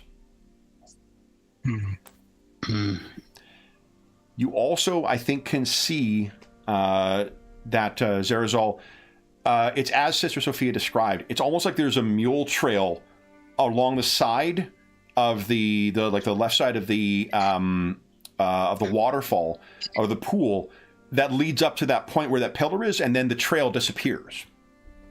And if it's as Sister Sophia says, there must be something that emerges from the stone itself to allow them to ascend to the redoubt. I produce the card. Now, you do not see any of those things that you were concerned with before, Sister Sophia, but will you all just approach the pillar and then try and activate the entrance? Keep an eye out. There is a device that met us here. It seemed to be, best guess, keeping an eye on things. It was hovering off the ground. Only became apparent when we grew closer. So that's the security that's connected with this. Is it? Yes, it seemed to be the reconnaissance on the outside here that alerted them to our presence. We dispatched it quickly, but still, it probably served its purpose for them. And Sister Sophia, you recall that Esther made a comment about observing, like inspecting that thing once it stopped burning from Gwen's attack. There's no sign of the wreckage. There's in fact no sign that happened at all, apart from you think you can make out a discoloration for where it was cascaded into the canyon wall and exploded. It was months hence, but unfortunately they seem to have collected the remains which laid at that time over yonder. It struck the wall there when we hit it. But I don't know. We'll see. We'll see when we approach again. We'll see if we see anything similar. But that pillar is the key to activating the entrance with this card. Anything else you guys wish to do before approaching? And if you do approach, how do you do so? Are you trying to sneak? Are you just going one at a time? Or is everyone heading down with your horses and going to try and activate it? The entrance will accommodate the steeds, I will say. So, but it won't help stealth. It won't help stealth, of course, in this case, in such a thing.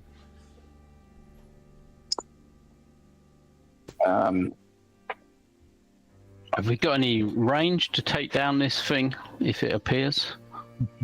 Like proper range instead of these polar rays, short range? Yeah, the polar rays you have, Sard can throw his spear and Amar's got a chakram. Other than that, I don't think you guys are at a loss for... The gun. Oh yeah, the radium gun too. I do have a radium gun still. Amar has a Atlantean ray gun that allows me to make 50 sci-fi sounds when he shoots it. Yeah. Maybe more fun for me than even the chainsword. So. Oh yeah. Wow, that's a high bar right there. It's a lot of fun to do. Whoa. It's funny. I because my sister and my parents are not nerds. I told them the story about. My sister sent me a thing about. It was this tiny chef fella. It's this little like claymation thing that's big on TikTok. And he was doing a Star Wars thing, which is why she sent it to me. So I called her and I'm like, and I told her the story of Liam Neeson and Ewan McGregor in episode 1. George will know the story, I'm sure, but where they the two of them got hired. They did months and months and months of lightsaber training before they went in. They got their own kind of lightsabers. They got in their Jedi uniforms and whatnot. They show up on set and they shoot their first scene, the blue screen or green screen at the time, I guess. Everyone goes through. George calls cut. He walks up to the guys and says, "So we'll add the sounds in afterwards," because they were the whole time. Yeah. And no one bothered to tell him, "Look, don't do that."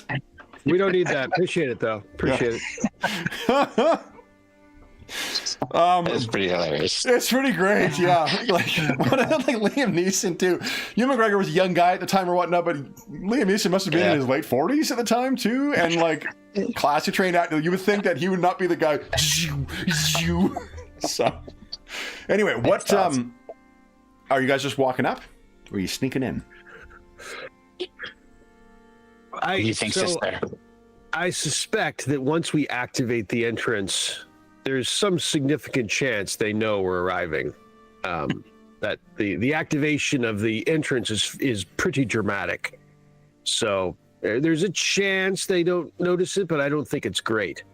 So rather than leaving the steeds unguarded out here, I suspect it makes sense to bring them with us and just approach. Vormis have been known to quite happily make use of horse flesh. So I think we just walk up and see what happens. And in fact, minutes hence, the decision may be made for us if we encounter another one of these mechanical devices. We'll see. Right. All right. Hence, let's good. This way to that small pillar. Okay. So you all ride forward and then dismount when you get to this. And let's see here.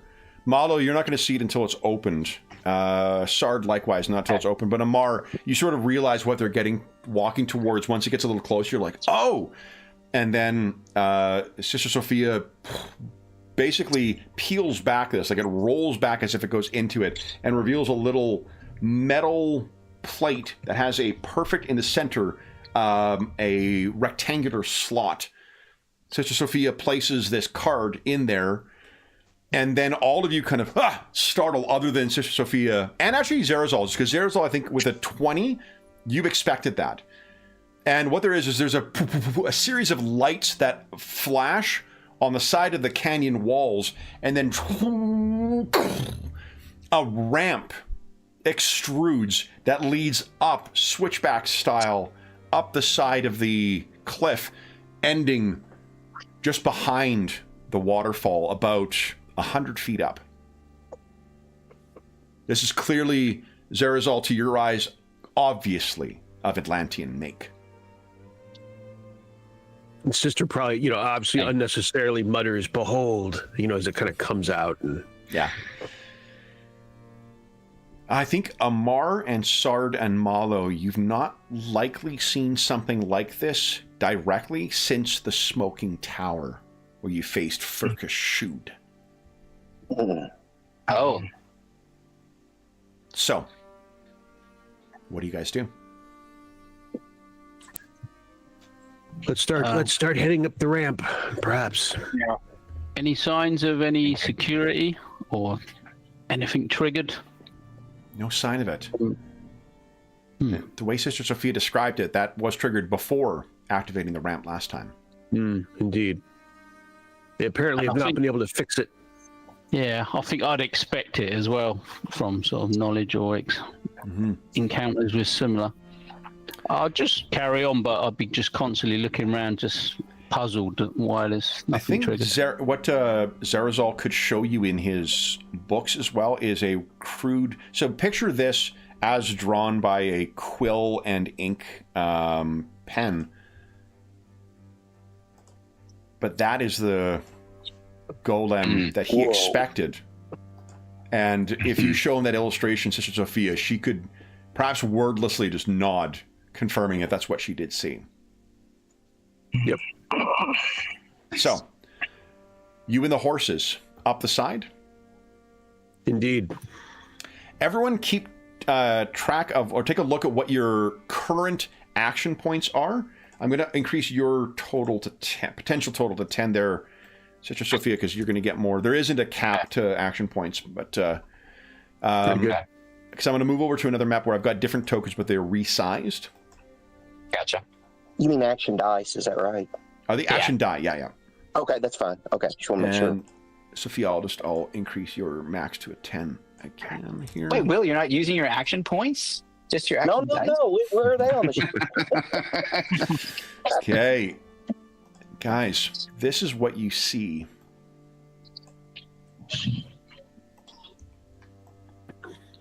As you're making your way up the side.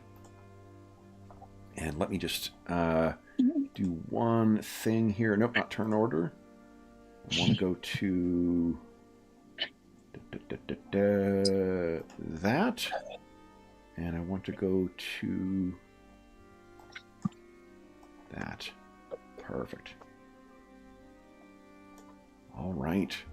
Now, what I've assumed is that as she is going in, Sister Sophia offers up a very quick prayer to Apollo. A sigil on her hat begins emitting light because she has cast glow. Both Sard and Malo are also capable of casting glow. So if you would like to cast that, I'll give light to your token as well. Each of the squares is 10 feet. So this is old school D&D sized. Nice. Okay, cool. Okay. Yeah, yes, I will cast it, Kevin. So let me make a spell check here. Yep.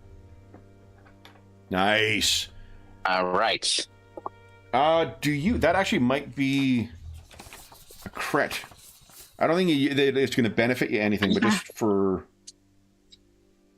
No, you're not a wizard. That's not the one. You're right. That's right. Yeah. Okay.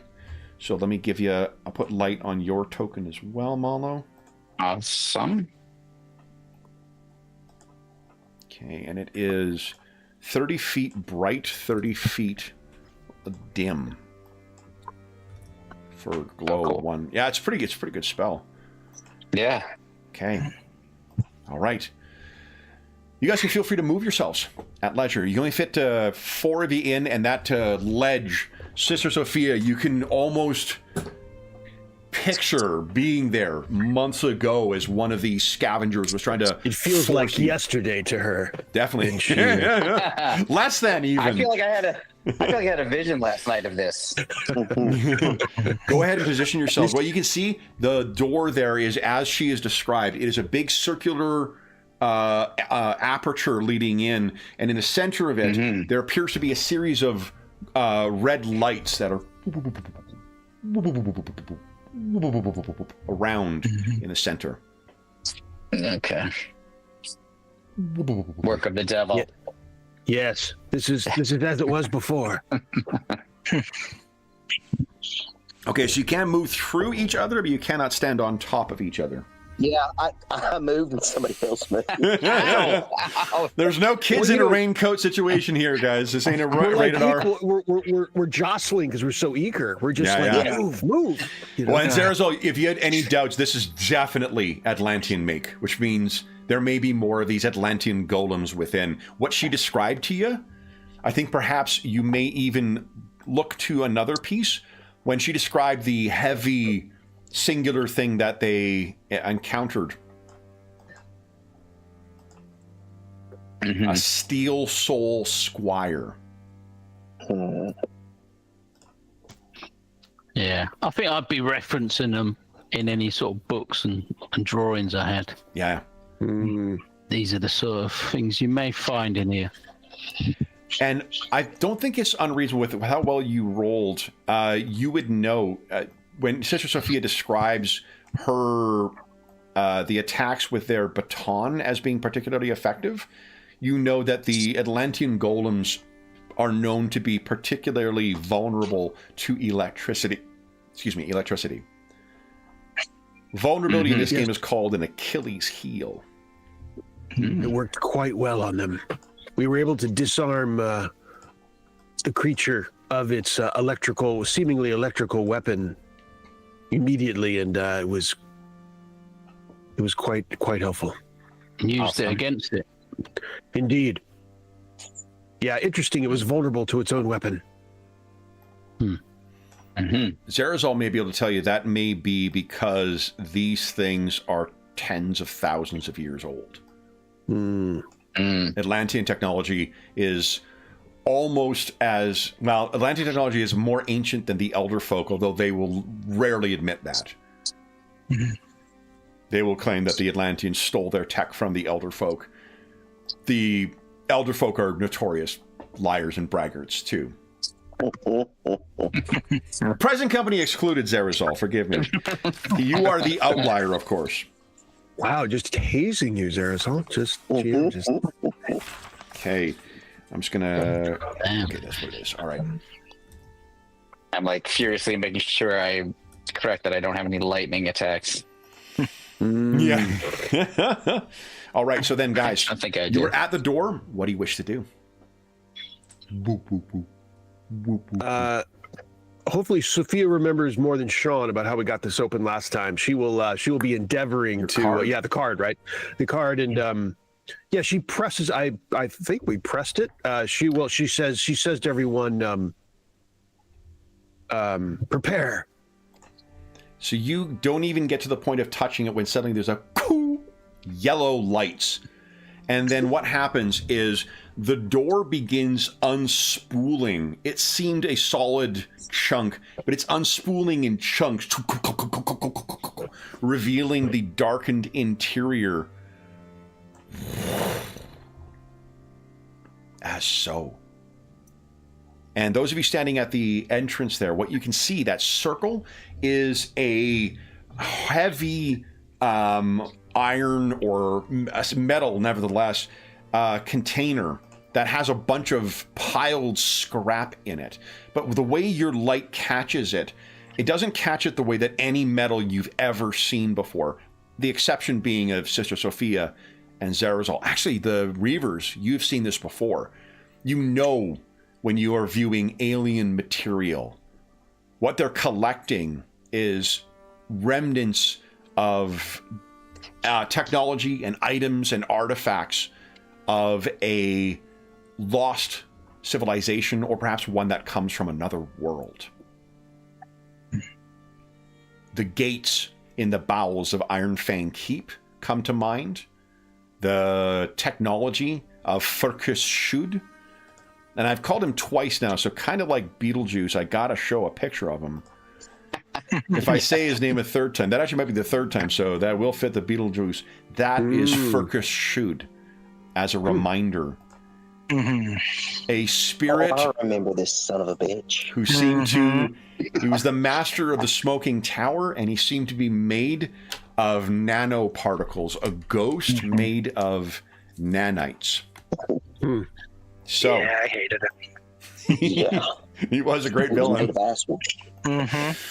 So let's drop into initiative, because we're into some Alrighty. quasi dungeon crawling here. So everyone go ahead and click on your token, because there is no immediate reaction here. Zard looks at his two Reaver friends, and he says, "You know, we've taken down towers before. I think this one could fall." Although I believe that was who was it? It was sorry, I'm getting my initiative first. Oh gosh, what was her name? No, Reagan, but Reagan. But Right. I was thinking of Spike Pit's character. He Oh was the one who, He was the one who actually took the tower down. Colin played in our Astonishing Swordsmen, Sorcerers of Hyperborea campaign a character named Kane, and he actually used his magic hammer to destroy the Smoking Tower. Yeah. That was Right.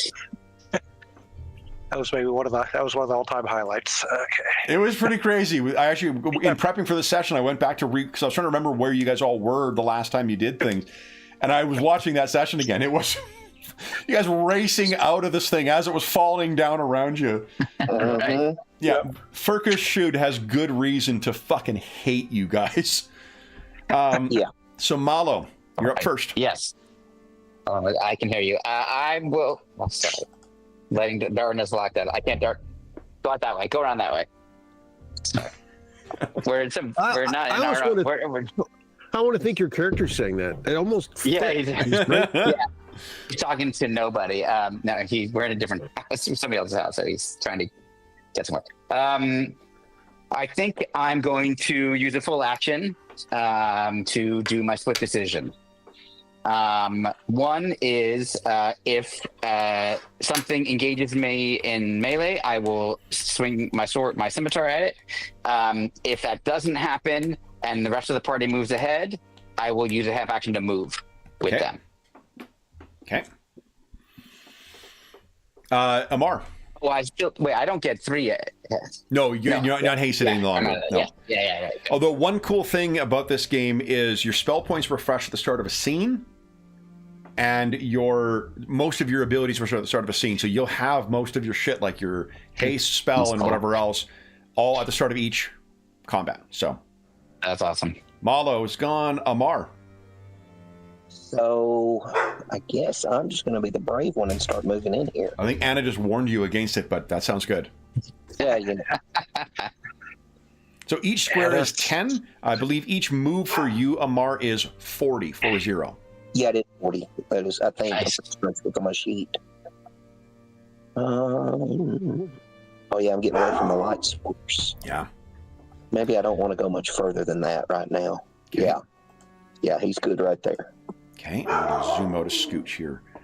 All right, so Amar, you moved. Do you wish to do anything else? You know, that's a good question. I don't know. We've kind of already recognized what the materials and stuff are. Yeah, this is almost like a perfectly circular dome that leads through here. Almost like a pipe that has been flattened on one side for the floor, but it all seems to be the same material. And along the side, there's bizarre artistic... There are glass fixtures in the walls themselves that flash and dance with lights as if they are using some kind of exotic art fixtures to accent and to decorate this place. And I'm correct in that the only light source is us. Correct. There's no lights like in the hallway that are illuminating type. Correct. Lights. Okay. And you can hear the vroom, vroom, vroom, vroom, vroom of something within. Someone who did not have experience with Shude's smoking tower might think a heartbeat, but you think of that powerful engine at the heart of the smoking tower within here. Sophia. She follows Amar's idea, moves forward, and with her short sword ready, if possible, at this point. You can see, absolutely. What you can see, it does appear there are a set of doors at the far end there. There is no handle on them, but the way that it's set into a frame, it just gives you the impression of a door, but no obvious way of opening it. You have another half action if you like. Maybe just she'll take a look if she sees any sign of the battle of months prior. You can picture those massive scrap axes smashing into the wall. No sign of it whatsoever. No blood. There's a sterile floor once again. Had it not been for the markings on the cliff face and this card, you would again think this a dream that you went through before. The others can see her like looking around a little, expecting to have seen some kind of sign of. Sure. Sard. So quick question, Kev. I was looking at the rules for mage, and can I use the core ability which is Arcane Adept, and roll up to 3 action dice to gain a number of spell points equal to the result? That's a good question. So at first level, the spell system is a little weird in this. Until you reach 3rd level, you're not casting spells that require spell points. Okay, I couldn't find anywhere in that I was looking through the rules. We've all gone through the exact same thing of like, why the fuck do I have this?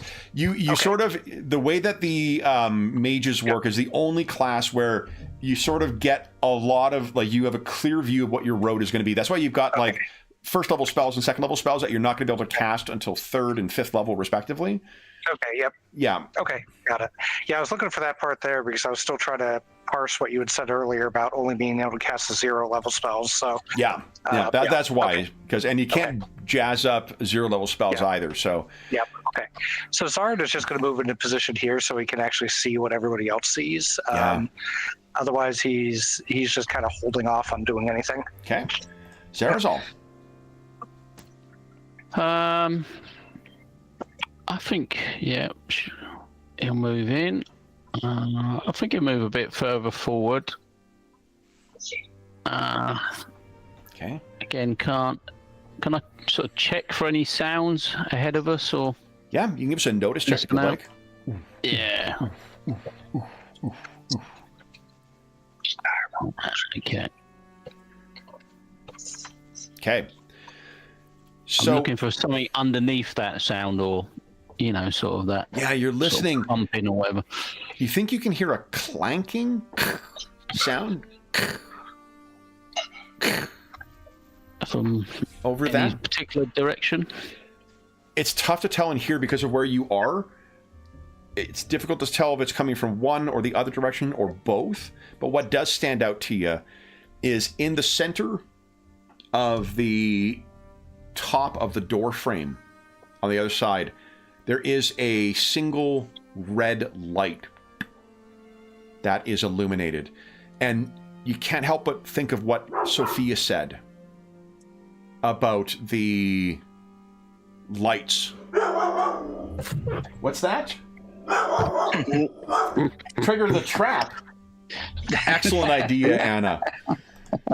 So Zarazal, I'm going to have to spend some action die to trigger a trap here.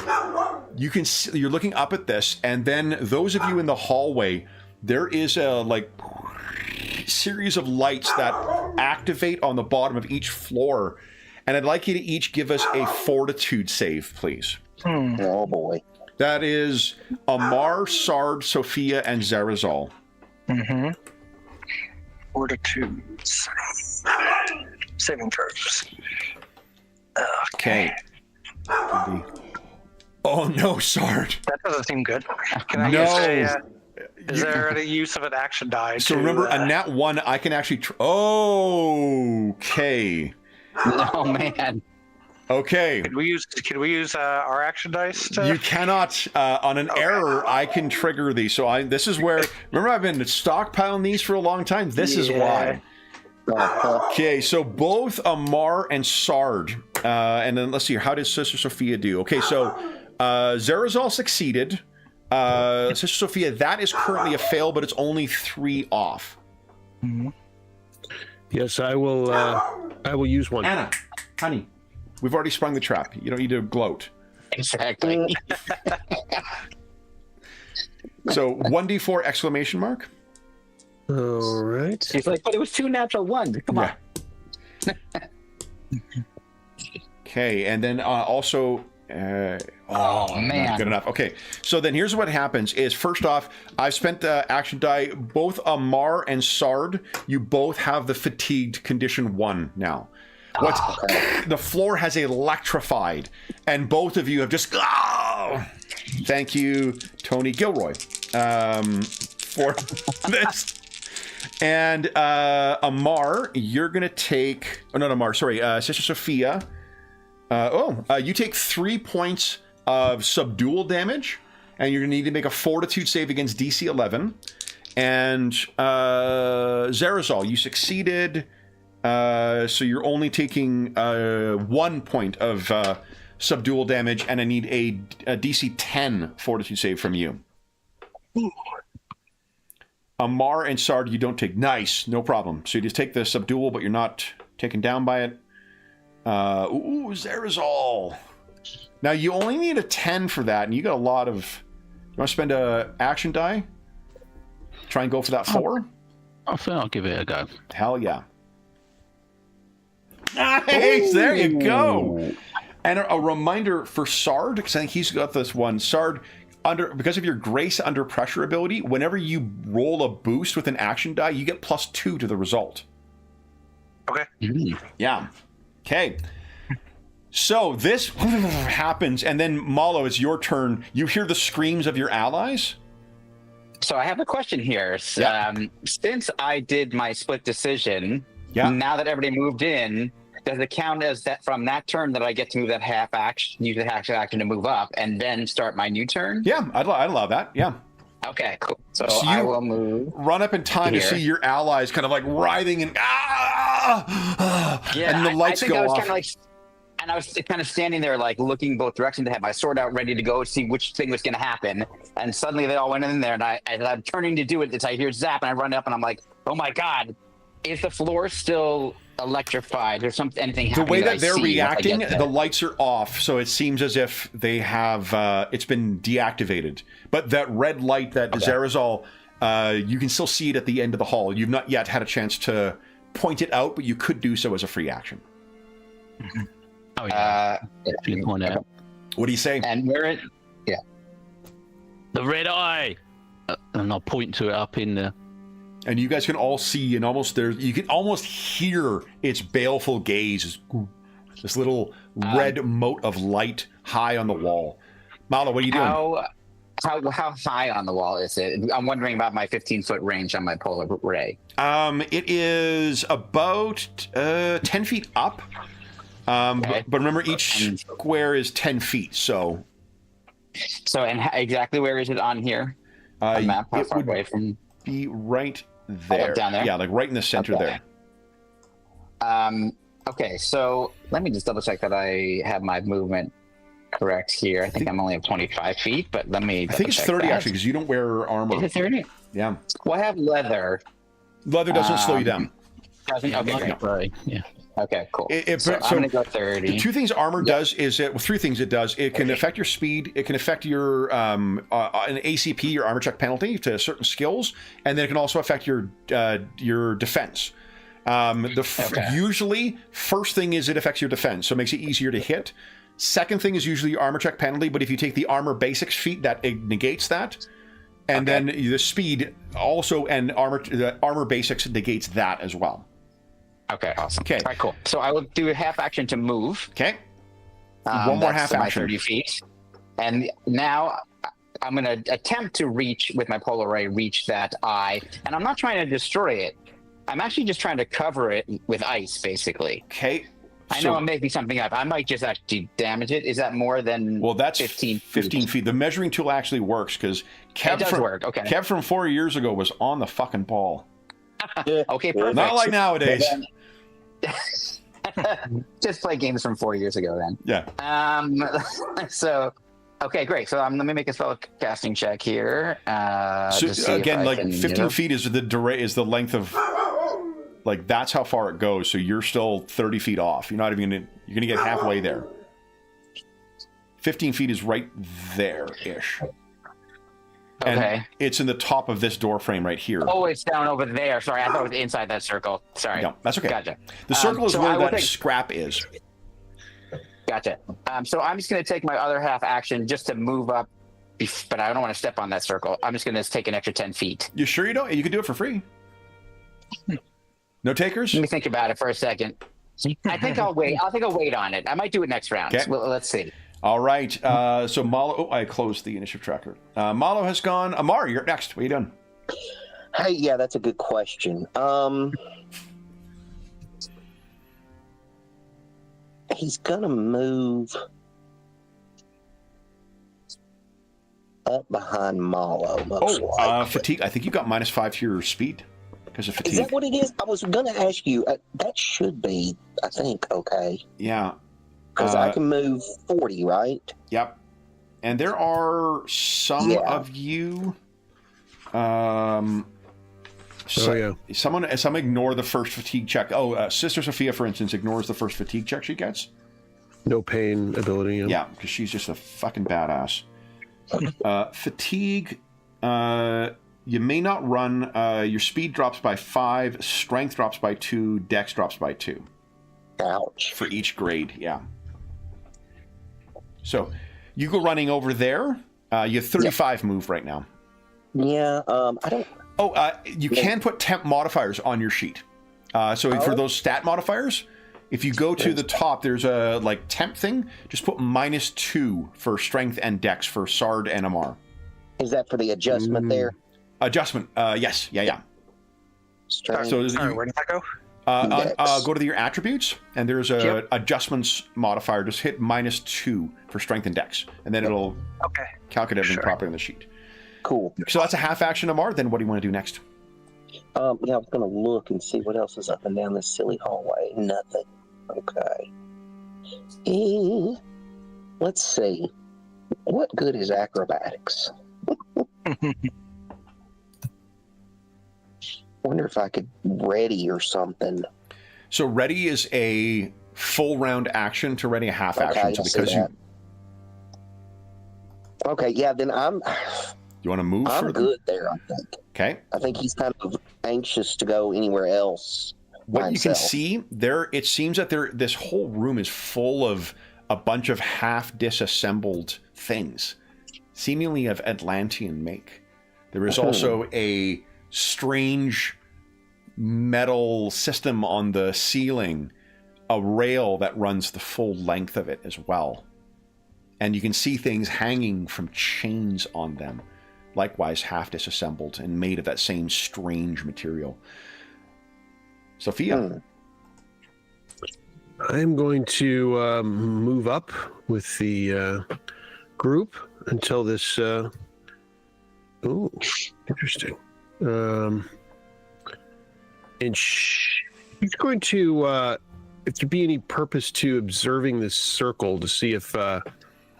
that is basically a bucket that seems to be full of some kind that is full of some of the scrap. You may remember Reforged were grabbing pieces of it to try and hit you last time. Weapons, indeed. Okay.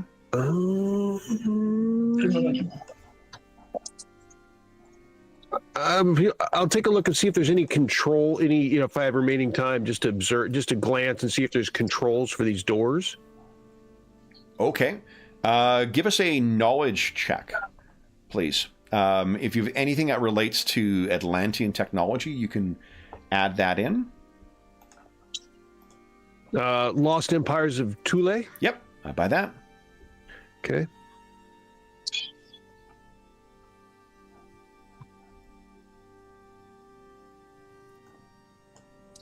There you go. Okay. You know with a great degree of confidence that it is likely it's likely of Atlantean tech, but you've no earthly idea of how to make it function. Yeah. Sard. He's just going to move up and... Oops, sorry. I don't know if I want to...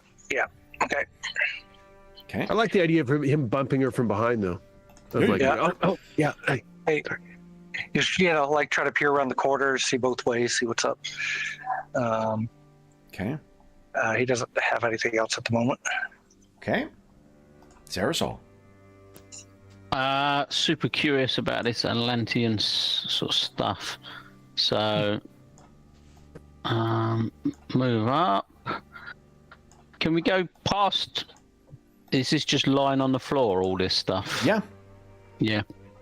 So I'll be careful not to tread anything, but I'll move in here and I just want to look to see if any of it is not just junk and there's actually anything that might be usable. Or... Yeah, give us another knowledge check, please. Okay. And I've got other nice. skills. Yeah, you've got a couple things that would apply. Yeah. So what you can tell is that this tech, it comes from the Atlanteans, like any civilization, do not have one monolithic era of history. There are different eras where different fads were in place, different technologies had been developed. This is from all over the fucking place. Mm-hmm. This is what you would expect in a great lord's hall who favors the past or wants to draw on the legacy of his forebears, might grab stuff like this, relics and artifacts, and display them from over a wide variety of things to show the history and lineage of his peoples. And you would require tomb raiders in order to recover a lot of that stuff. This is if they have done that across a wide breadth of Atlantean history and a variety of different historical sites. So, if you had time to spend in here, Zarazol, you have absolutely no doubt there are some grand treasures that likely could be found akin to that Atlantean radium gun you spotted at Amar's waist. Hmm. And are they sort of scattered, or are they on this? They're not on display, are they? There must be some kind of like order to the. Like there's a disassembled squire that's hanging from chains, and it's not clear if they're assembling him or disassembling him. But sadly, you don't have any further time to consider because there's a cascade of 3 things that happen at the end of the round. The first is, and I go to the wrong layer. So technically 4 things. The first. The door to the hallway behind you seals in the same way the first one opened. The second thing is you hear the sound of Atlantean doors opening at the far end of the hall. And you see the red light goes out. And then I need to roll initiative for one thing. Kev, why do you need to do that? There's no need to do that. Because we have a newcomer into this scene.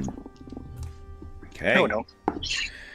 That is a total of 11. you can hear at the front, or sorry, to the north, we'll say north and south because ease of reference. To the north and the south, there's the sound of many heavy metal against a metal surface footfalls.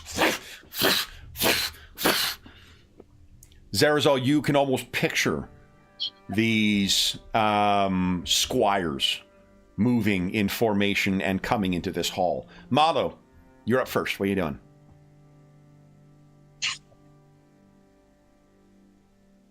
Oh, you're muted. So you're toasting to Mo. Awesome. That's right. There we go. Okay, I think what I'm going to do is, since I can't actually see them but only hear them, I will do a full action split decision, which is depending on which side I see more coming from, I'm going to move that direction. Okay. And use a half action. Oh, to so move one up for to one them. action, one for the other direction. Yeah, exactly. So if there's like Love 3 that way and 2 that way, I'll go to the 3. Vice Love versa. it. Yeah. Amar. That's a good question. Anna says good luck. She's so chirpy on your turns, Will. What the? Anna. I just, I'm a little paranoid. I wonder why. I'm only playing a game with Kevin. Yeah. Okay. So we were talking about readying an action. Let's say... So here's another thing you can do. Readying allows you to interrupt with a half action. Delaying just moves you down up to 10. So you can keep going down the initiative order. And the reason that's useful is because you can, like, something else will be able to act before you, but then you can take a turn and then your initiative snaps back to where it was. So your turn will come up before their next turn next time. Yeah, and that's a free action. Mm-hmm. Okay, so yeah, let's do that. Okay, so you're delaying right now. Sophia? I will delay behind our foes. Then allow me to reveal the first phalanx. I think you can see in dim light at the far north end. Oh, yeah. And if you peer to the south, in dim light, a second phalanx. And then directly in front. Oh, hell. The door opens, and as if it leapt from Zarazal's sketchbook, what you can see is a guardian golem hovering there, but unlike the bluish tri-lights that you see in that illustration, it is red. And as their action, and I got to add them to the initiative tracker now too, because there we go.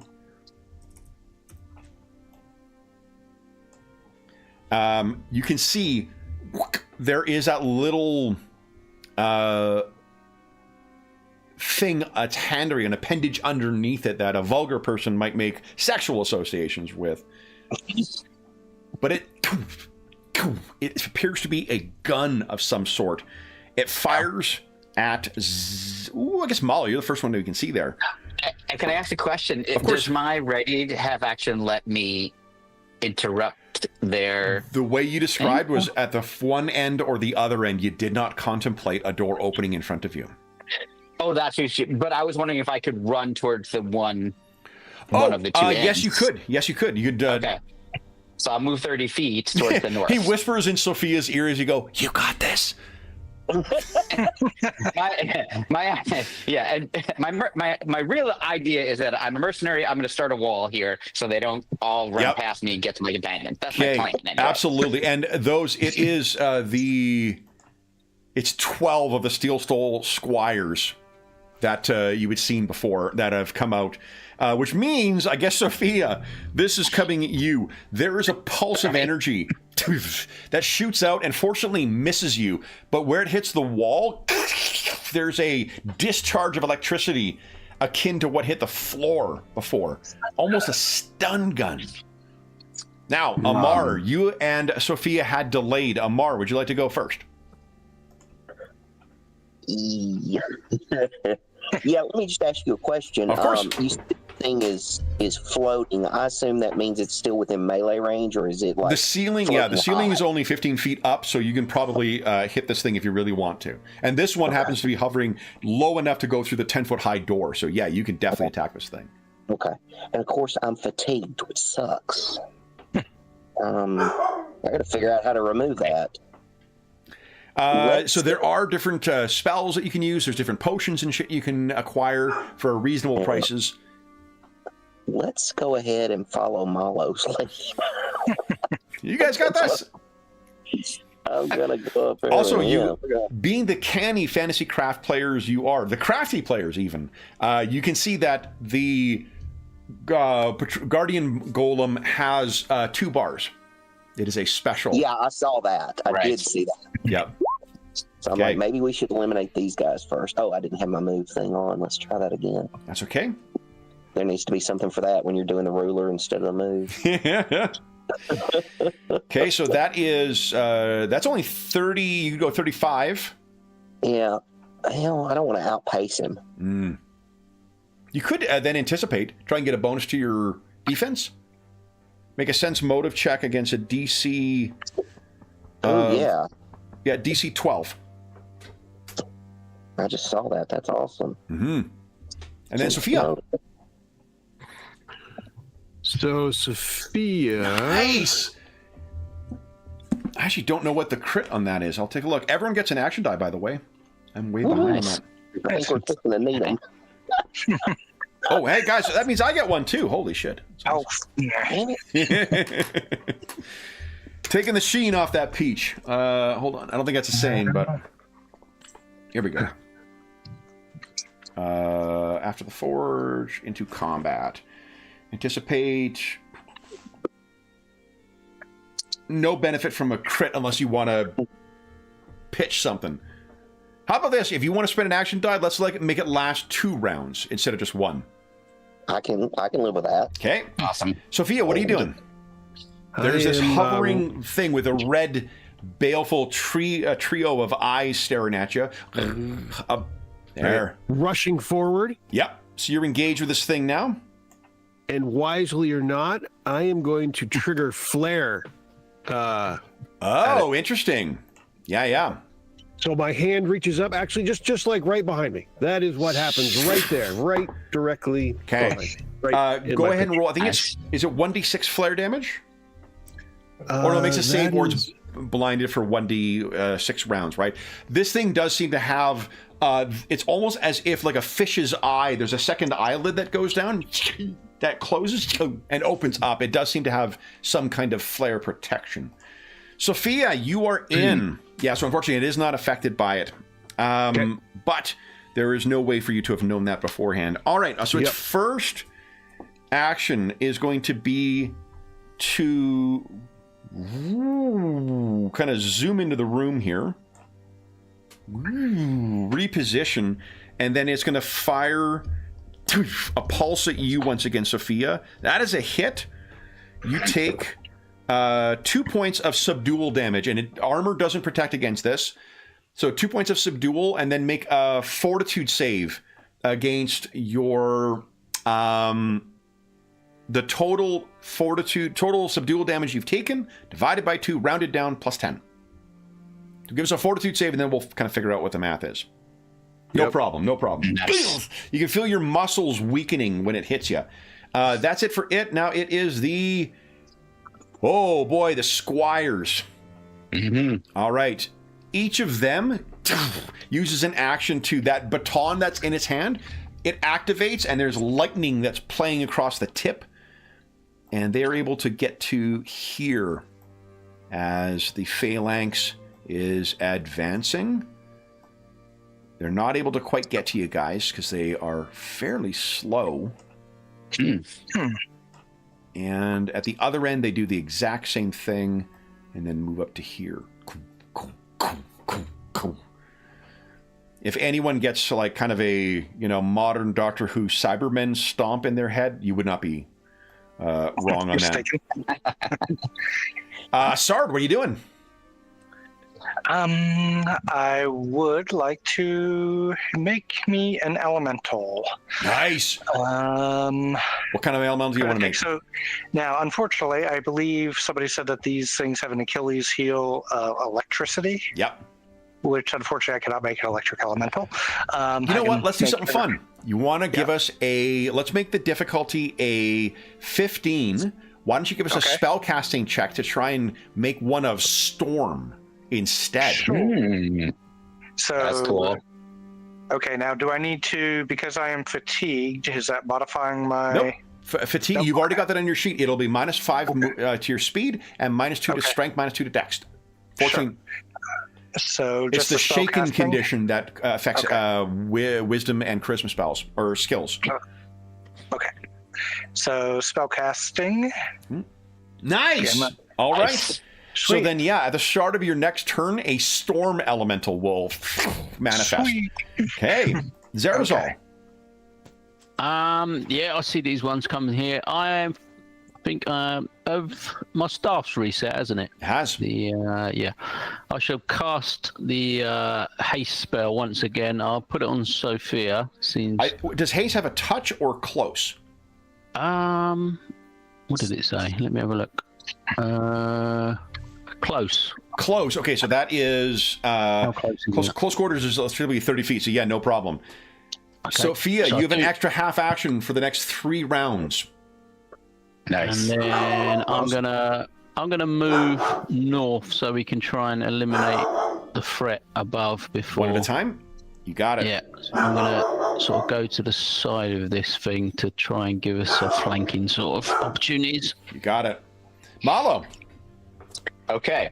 First thing, I am going to spend an action die to boost my defense. Nice. For 1 round. Okay. Yeah, for 1 round. And then now I'm going to take first half action is going to be to attack the one right in front of me. You will need to move 5-foot step forward. Okay. Remember, these are 10-foot squares. Yeah. Actually, it's free if you don't take any movement to move 5 feet. Exactly. I think we figured out last time. Okay, great. So I will do that. I'll step forward. I will swing with Black Razor. Okay. Here we go. Make sure that's black. Yeah. Yep, that's it. Now, you are 7 off from getting it, but when you spend an action point for an attack with Black Razor, you want to do that? Hell yeah. Here we go. Anna says hell yeah as well. Okay, good. I will subtract all my action points at the end of my turn. There you go. Look at that. Go ahead and roll damage. Alrighty, here we go. I'm going to roll my... So damage. These things do... Oh, nice. So they do have... What does it look like as the first of these is trashed? I think he just jabs. Well, no, he wouldn't jab. He'd slash. He slashes with the Black Razor and just cuts right through its chest chassis. And electricity and whatever comes. Yeah, love it. So these things have a chunk of DR. So even though they are standard characters, you still have to do a decent amount of damage to actually trigger a damage save. And so there's... All right. Amar, what are you doing? Let's go ahead and do a 5-foot step. Yeah. And then are we combo? 2-hit combo? And that's an action. Of course, I'd have less of a chance to hit. Yeah, it would be -2 to hit. So what do you think? Let's do it anyways. A reminder, if any of you have stances, it is a half action to enter the stance. So are you doing 2-hit combo, Amar, or are you just going to use the 2 standard actions? Yes, I'm sorry. Awesome. So you got 3 attacks at -2. I'll just adjust their defense on my side so you don't have to worry about the thing. Oh, okay. So that is off by 4 right now. Yeah. An action point it? Let's spend an action die for the first one. Hell yeah. Okay. Because I haven't rolled one yet, so I want to roll one too, damn it. Yeah. 1d4 exclamation mark. D4 shift. Okay, so the first one is a miss. Next attack. Next attack. Come on, big money. Oh, God, dang. All right. You could spend another action point if you'd like on that, but I don't think it's going to get it. I'd have to explode. I mean, Yeah. Okay, so third attack. and last but not least, There you go. Really bad. You can spend an action point to defeat it if you like. yeah, I think he's going to because he may not be able to deal quite enough damage. Okay. Nice. All right. So you hammer on the outside of this thing, realizing you're loosening bits. You see a vulnerable bit, and God, your hand strikes forward, and the head goes cascading back. Sophia. And Darren, that haste was for 3 rounds. Is that right? Just for my okay. Goes racing over here and tries to poke the device with the pointy end of her short sword. Sounds good. So go ahead and make your attack, the first half action. Okay. This thing's actually fairly easy to hit. All right. There it is. Let's see. It's rolling. It says it's really. There we go. That's a hit. 15. Go ahead and roll damage. Okay. And this thing has, yeah, okay. Across the surface of its metal. Again, this stuff is as tough as Castle Forge steel plate. Should I? Action point? I'll try it. Yeah. Does this thing? Will it have a alignment? It's got that red dot on it. Yes, it does. Okay, let's do it then. That's for sure then. So 2d4 Okay. exclamation mark. Yep. You're coming. Come on, big money. So you do get through. You have one more half action. I'll attack again. Go ahead. All right. Ooh, there we go. Okay, go ahead and roll damage. Nice. There we go. Better. Getting there. That's better. Yep. Okay, so another little bit. Then it is this thing's turn. It'll use its half action to reposition a little further down, and it fires at you again. Sophia misses with that pulse. Then it is the... Okay. Oh no, that's right. Yeah, it's gotta be missing, adjacent. It's not going to trigger, is it? It No, doesn't it's got to trigger be adjacent. my. Yeah, adjacent Gotta be targets. Just checking. 2. No, and it's good too. So, oh boy, we got 3 on Amar, and we got 1 on Malo. Okay. Malo, that misses you. Amar, both of those miss you. Because Amar's got a 15 defense. All of them miss right you, now he's got Amar. a 16 with the. Remember he did the. Oh, dodge yeah, thing? right, for 2 rounds. Fuck yeah, Yeah, you're it's just impossible to fake. hit. All right, then these guys are just going to continue making their way forward. Oh, boy. So there's some that are engaged with Sard right now and some making their way around to try and flank on Sophia. Sophia, I'm assuming you're like right there because that's where that thing It was. might be too late, Kevin, but I think I had an extra half action because of the haste. That was the I know we move. didn't- You moved and you that did was 2 the attacks. move. Good call. Well done. Yep, I'm on it. You are Sard, on it. you're up. What are you doing? Well, let's see. Originally, he had planned to help out his buddies Mallow and Amar until all of a sudden 2 of these things. So the first thing that happens is that Storm Elemental appears. Oh, yes. A reminder that there's no such thing as tax of opportunity in this. Okay. Right. I think I really have no idea how tough that thing is, so it's going to appear next to Zard, Okay. Yeah. basically right there.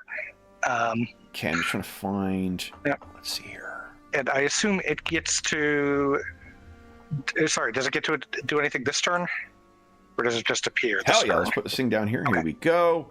Okay. Yeah, let's. So there is your Storm Elemental. Okay, it's going to Um, attack the one directly in front of it. Give us a 1d20 roll, please. Sure. This is it counts as a standard character, so it's like these other standard characters. Okay. And I'm giving control doesn't seem bad. to Robert. There we go. Yeah. All right. That seems reasonably good. I'll give it a blue damage bar, just like the other. Oopsies. Here we go. Mhm. Okay. Yeah, that's a hit. Go ahead and roll 2d6 damage, please.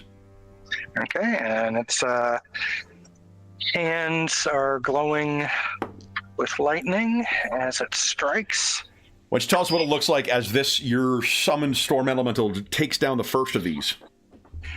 This thing moves up, and it looks like it's about to attack Zard, when all of a sudden this other creature appears sort of on its flank, and it just takes the head off the creature with a... Okay. And then the lightning just kind of goes down the rest of the body. And then Sard, what are you doing? Zard is going to try to do a... what's the distance on that polar... 15 feet. 15 feet. So it wouldn't... Unfortunately, he's not going to get to the other ones. You know what? Fuck it. Like, I'd say there's the two. You could push forward against this thing. Okay. So he basically shoots straight across. Yep. And... Go ahead and give us your spellcasting check. I failed both reflex saves as long as you get it off. DC 13 spellcasting. DC 13. My bad. Okay, there we go. Nice. 25. Hell yeah. Okay. And give us a 1d6 roll, please. Sure. And he'll go ahead and use an action die on that. Go ahead. 1d4 exclamation mark. Yep.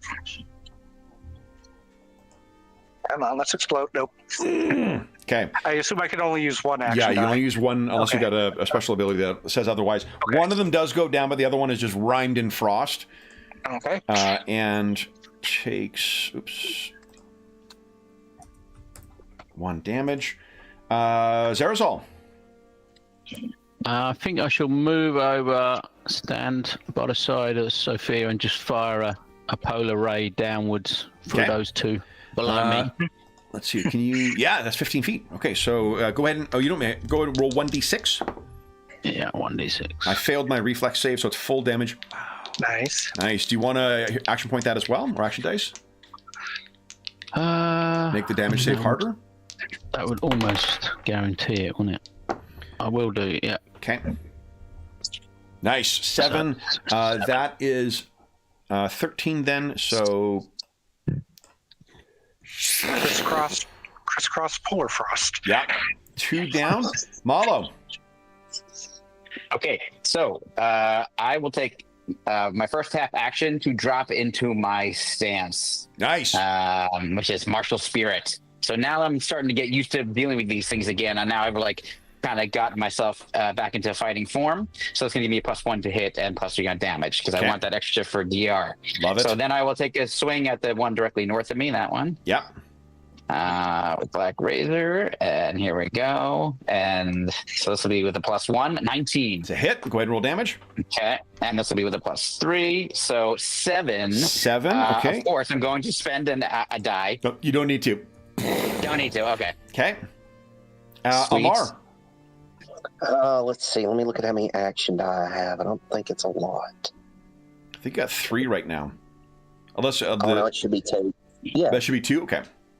Yeah. I think it's 2 on both my ends. Okay. So I will go ahead, I reckon, and spin 1 and try and get those double attacks. Go ahead. That's just the best thing I can think of. Nice. Okay. Where's my attack? There it is. Oh, come on now. That's 7 off from a hit. Or 5 off from a hit. There we go. There's a hit. Second one's a hit. Go ahead and roll damage. Nice. And damage.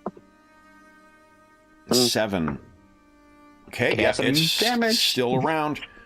Okay, So let me try- that is you know, there. And number 3. That's a miss by 1. No, that's a miss because of the -2. That's a miss by okay, 3. yeah. So, yeah, let's not worry about that. Okay. So, Sophia?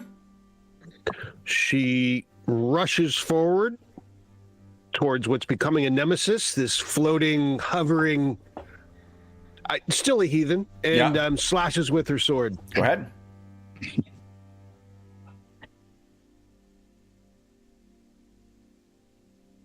That's a miss. You could action point that if you like. I am... Yeah, I'll do it. Okay. I'll do it. 2 dice? 2d4, yeah. Exclamation mark. 2d4. There we go. That is a hit. Go ahead and roll damage. Okay. Become... And then you make your second attack. There we go. 7, okay. Yep. Attacking again. Oh. That's a ways off from a hit. Yeah, I'll hold off. Okay. This thing's turn. It is going to those little grabby grab hands pulse with a little bit of electricity. And hits you. All right, so regular damage. You take 3 points of damage, which I think your armor stops. But the pulse causes 6 points of subdual. So give us another fort save against that, and then I'll go with the other guys here. I have 11 subdual, by the way, at this time. In total right now? Yes. After taking that? Yep. So that's a DC 20 fortitude save. Let's see how you do. Ooh. Yeah, I think I'm going to spend Action die? a... Go ahead.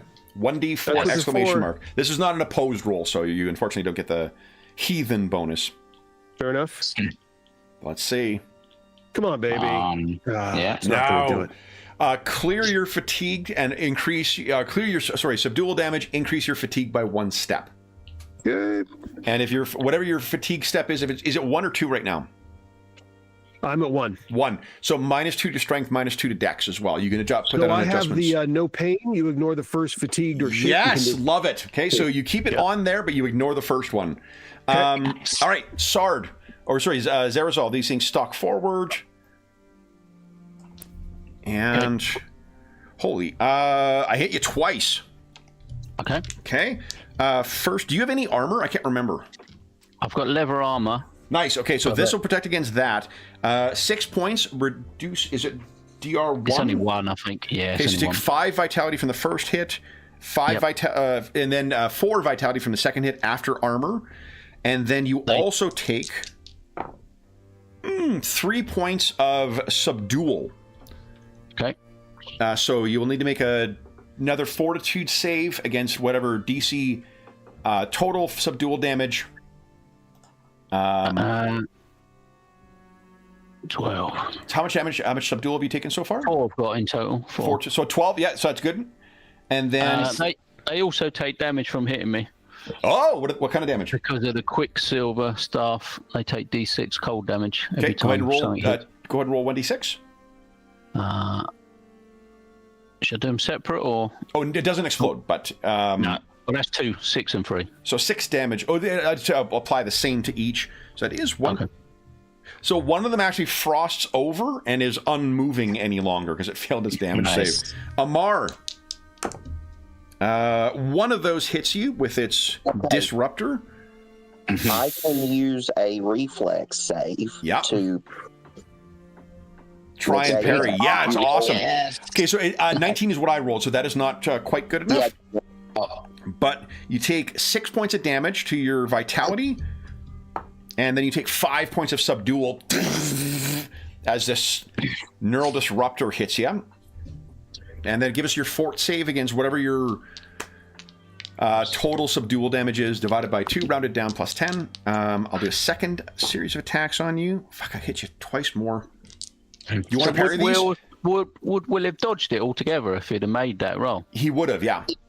if So it was, I'll just give him an action point Okay. to add to it. So just take the damage from the second hit, because I hit you a second time as well. okay. Okay? And you need a fortitude save, Kevin? I need a fortitude save, yeah, against what's your total subdual damage right now? I think you said it was 5. I think that's right. Okay, so that's all you've taken, DC 12. DC 12 for a fort save. Surely I can do Yep. this. No, I can't. Okay. If you're fatigued 1, you're now fatigued 2. Yeah. And you clear your subdual damage. You're -2 strength, -4 strength, -4 dex right now. And then I did hit you a second time. That is 4 points of vitality damage. And 6 points of subdual. Now we need another fortitude save against DC 13. And the final one, seeing that you are being subdued so well by the others, he's going to move over to Malo, make a single attack. Malo, that's a 15. Does that hit you? 15 does hit me. 1 point of damage, which I don't think gets through your armor. It does not. 4 points of subdual. I need a fortitude save from you. Sard, what are you So doing? that'll be 12. So let's get. Oh, Amar. That's 3 levels. 4 off. Yeah, 3 levels of, and you clear your subdual. Yeah. So is that another strength and dex, Captain? Yeah, so it'll be -6 to strength, -6 to dex. Gotcha. So I'll just go to fatigue 1 to Kev, Okay. because I failed. Sard, what are you doing? Oh, you're muted. Oh, thank you. How fast does the storm elemental move? 30. 30. It's going to come up to here. It's going to attack. Yep. 1d20. We'll be done in just a minute, Kayvon, I think. Yeah, we're over time right now, so we'll. That's a miss, but Sard, you got 2 actions. He's going to move up. He sees the problem that his friends are having. Yeah. And he's going to polar blast this one here. Polar ray. You would have to position yourself, I guess, here. Remember, it's a line, unless you want to hit Amar. Yeah. Okay, sure. Yep, give us a spellcasting check. I failed my reflex save. May not surprise you, these things are not particularly reactive. It's the old hammer. Everything looks like a hammer. Yeah. Success. So fortunately, Malo, that thing zorches you, but then it goes down. Zerazol? Nice. He's gonna use an action point as well to increase the damage. Oh, you've already taken it out though. Oh, I did. Okay. Yeah. Yeah. Yeah. You got it. Mhm. I'll move up there, and I'll just ray across there. Oh, Okay. nice. Okay. That's So perfect. go and roll damage. Great. I failed both of my reflex saves, and I failed both of my damage saves. Mm-hmm. So that clears them. Malo? Okay, so things have changed Yeah. from what I thought I was going to do. So let me just double check I can get here. I can. So I'm going to half action move to this guy. Yep. I stay in my stance, right? I don't have to keep spending half action. Exactly. To As long as you're in the okay, scene, great. yeah. Or for Okay, the cool. combat. So then I will just swing Black Razor at him Okay. and see. So this will be a +1 to the attack roll. Oh, There you go. I wanted to end how I began, Kevin. I gave you a nat 1. I'm spending my action points. So you swing at this thing, and I think what it does is it's going to parry the thing, but it parries it with the live end of its neural disruptor. Okay, cool. You take another 5 subdual damage. I need another fort save for you. Okay, yeah, so it'll be, here we go. Let me do the fort save first. Get back up here. Fort. Here we go. It's against DC 12. Okay, there you go. You're fine. So you got 5 subdual. I'm at fatigue 2 now. Amar? I'm going to take a half action to anticipate, Okay. so I can hopefully not get hit. So you need to be within 30 feet, actually, to do, because it needs to be in close quarters. And I'm suffering 3 fatigue, so that's, is that 25? 15. 15. 15? Yeah, Okay. 5 per rank you lose. So you're still moving at 25 per Yeah, half that's action. what I was thinking. 25 is what I was thinking. So yeah, I can get up there next to Malo. Okay. So let's do that. And that's my move. And then, like I said, anticipate. So let me get over here to sense motive.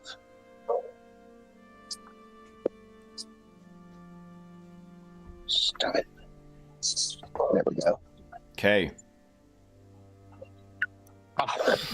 Okay.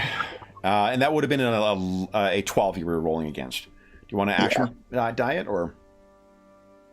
I'd have to explode. Yeah. Okay. Yeah, so I'm done. Sophia, I think this is your last round of haste, right? It is indeed. Is there anything I could do to try to disable one of those hover blades on it? Like, is there something? Oh, actually, good point. Yeah, there is. Grapple or something? No, but there is. I mean, grapple would be one way to try and wrestle this thing to the ground. But there is a thing called cold shot, where you're trying to target it with a specific, basically to inflict a specific penalty on it. But I think that is a trick that you need to learn. Oh, I see. Okay. Yeah, cold shot. You take a -3 attack penalty So an occult shot ignores cheap shot is what I'm thinking of as the trick. You take -4 to hit, but on a hit, you either take -2 to all actions, -10 to speed until the end of the scene. Yeah, I have to learn that, right? That's not. You have to learn it. That's a trick. So grapple is that realistic here? What's your athletics? I think athletics is reasonable. Let's stand by. Athletics is where is it? It's I have a rank of 3. You try. That GM face. Hell yeah! Yeah, That's why that 20's in here. So you got action points. And you let's got do it. 3 half actions, so you could do it over I and have over 3 and over half again. actions. Let's go. Okay, so first one is contested. Here we go. Come Wrong on. button. I Wrong button. rolled a. User error. I rolled an 18. So that's so you unsuccessful in the first grapple. You want to try again? I'm gonna try again with the right button. Here we go. Here we go. Here you go. I rolled a 14 for the second one. Oh, better. Oh, but I'm going to spend an action die because I got a ton of them. Did That's I true. say 14? I meant 18. You can spend an action die too if you like. You can do it. You can do it. There's I think I will. I get 2 dice, right? No. Oh, yeah, you do against this one. Yeah, because it's opposed. Nice. Yeah, I'm doing it. I'm doing it today. Here it comes. Awesome. Come on. Roll of dice. Oh my goodness. You need to beat him, so he's still. Oh, You have one more half action. I'll stick one in. I'll Crazy. stick an action point in as You well. can only do it once. Only one action. You can only benefit from one action okay. die. I like the idea though. I like it. It was a good Oh, idea. yeah, there. can't boost someone else. Oh, okay. Yeah. That was great, though. Great idea. Hold on. Let me. Hold on. Yeah, I'm doing it Sarah's again. all- Doing let it me again. He's just like struggling and slipping and like I got a half action, right? One more? Or am I wrong? Yeah, Kevin's checking No, to see you if can do can it. Wise apply- counsel, Okay. Zerzal. Go ahead. Nice. Okay. Here we go. Yes. So Nice. that's enough. You grab hold of this thing, and what the last thing you guys hear before the other thing deactivates and this thing turns back to normal and is not fighting you is it squawks a word in a language that only one of you understands. Let me see if I can whisper it to that person. Oh, I think I can.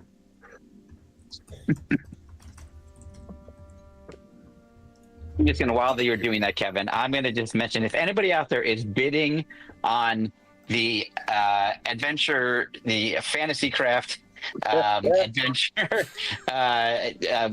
book in the UK on eBay, please stop. So- I venture book. What we're going to see is this thing. You stop, George. You stop. This thing, the lights, it squawks that thing out, Sister Sophia, and then it turns back to normal, and it becomes passive. You've completely got this thing as much under control as you can with this hovering thing. And the thing that you are facing, Amar and Malo, it goes down. Because we're out of a scene, everyone would recover 1 stage of their fatigue and their shaken status. Oh. But then let's end our session, which is well over time right now, with Zerazal. You guys all know he speaks Atlantean. So whatever this thing squawked, you all sort of look back. And Sister Sophia, like if you try and force this thing around, it's moving wherever you want. It seems passive right now. So if you let it go and you look back at Zerazal, what did this thing say? It just said, interesting. And then stopped. Went silent. So guys, what is the expression we see on all of our Reavers' faces as we bring this session to a close? Amar's worn out. Yeah, a little panting. I was going to say, yeah.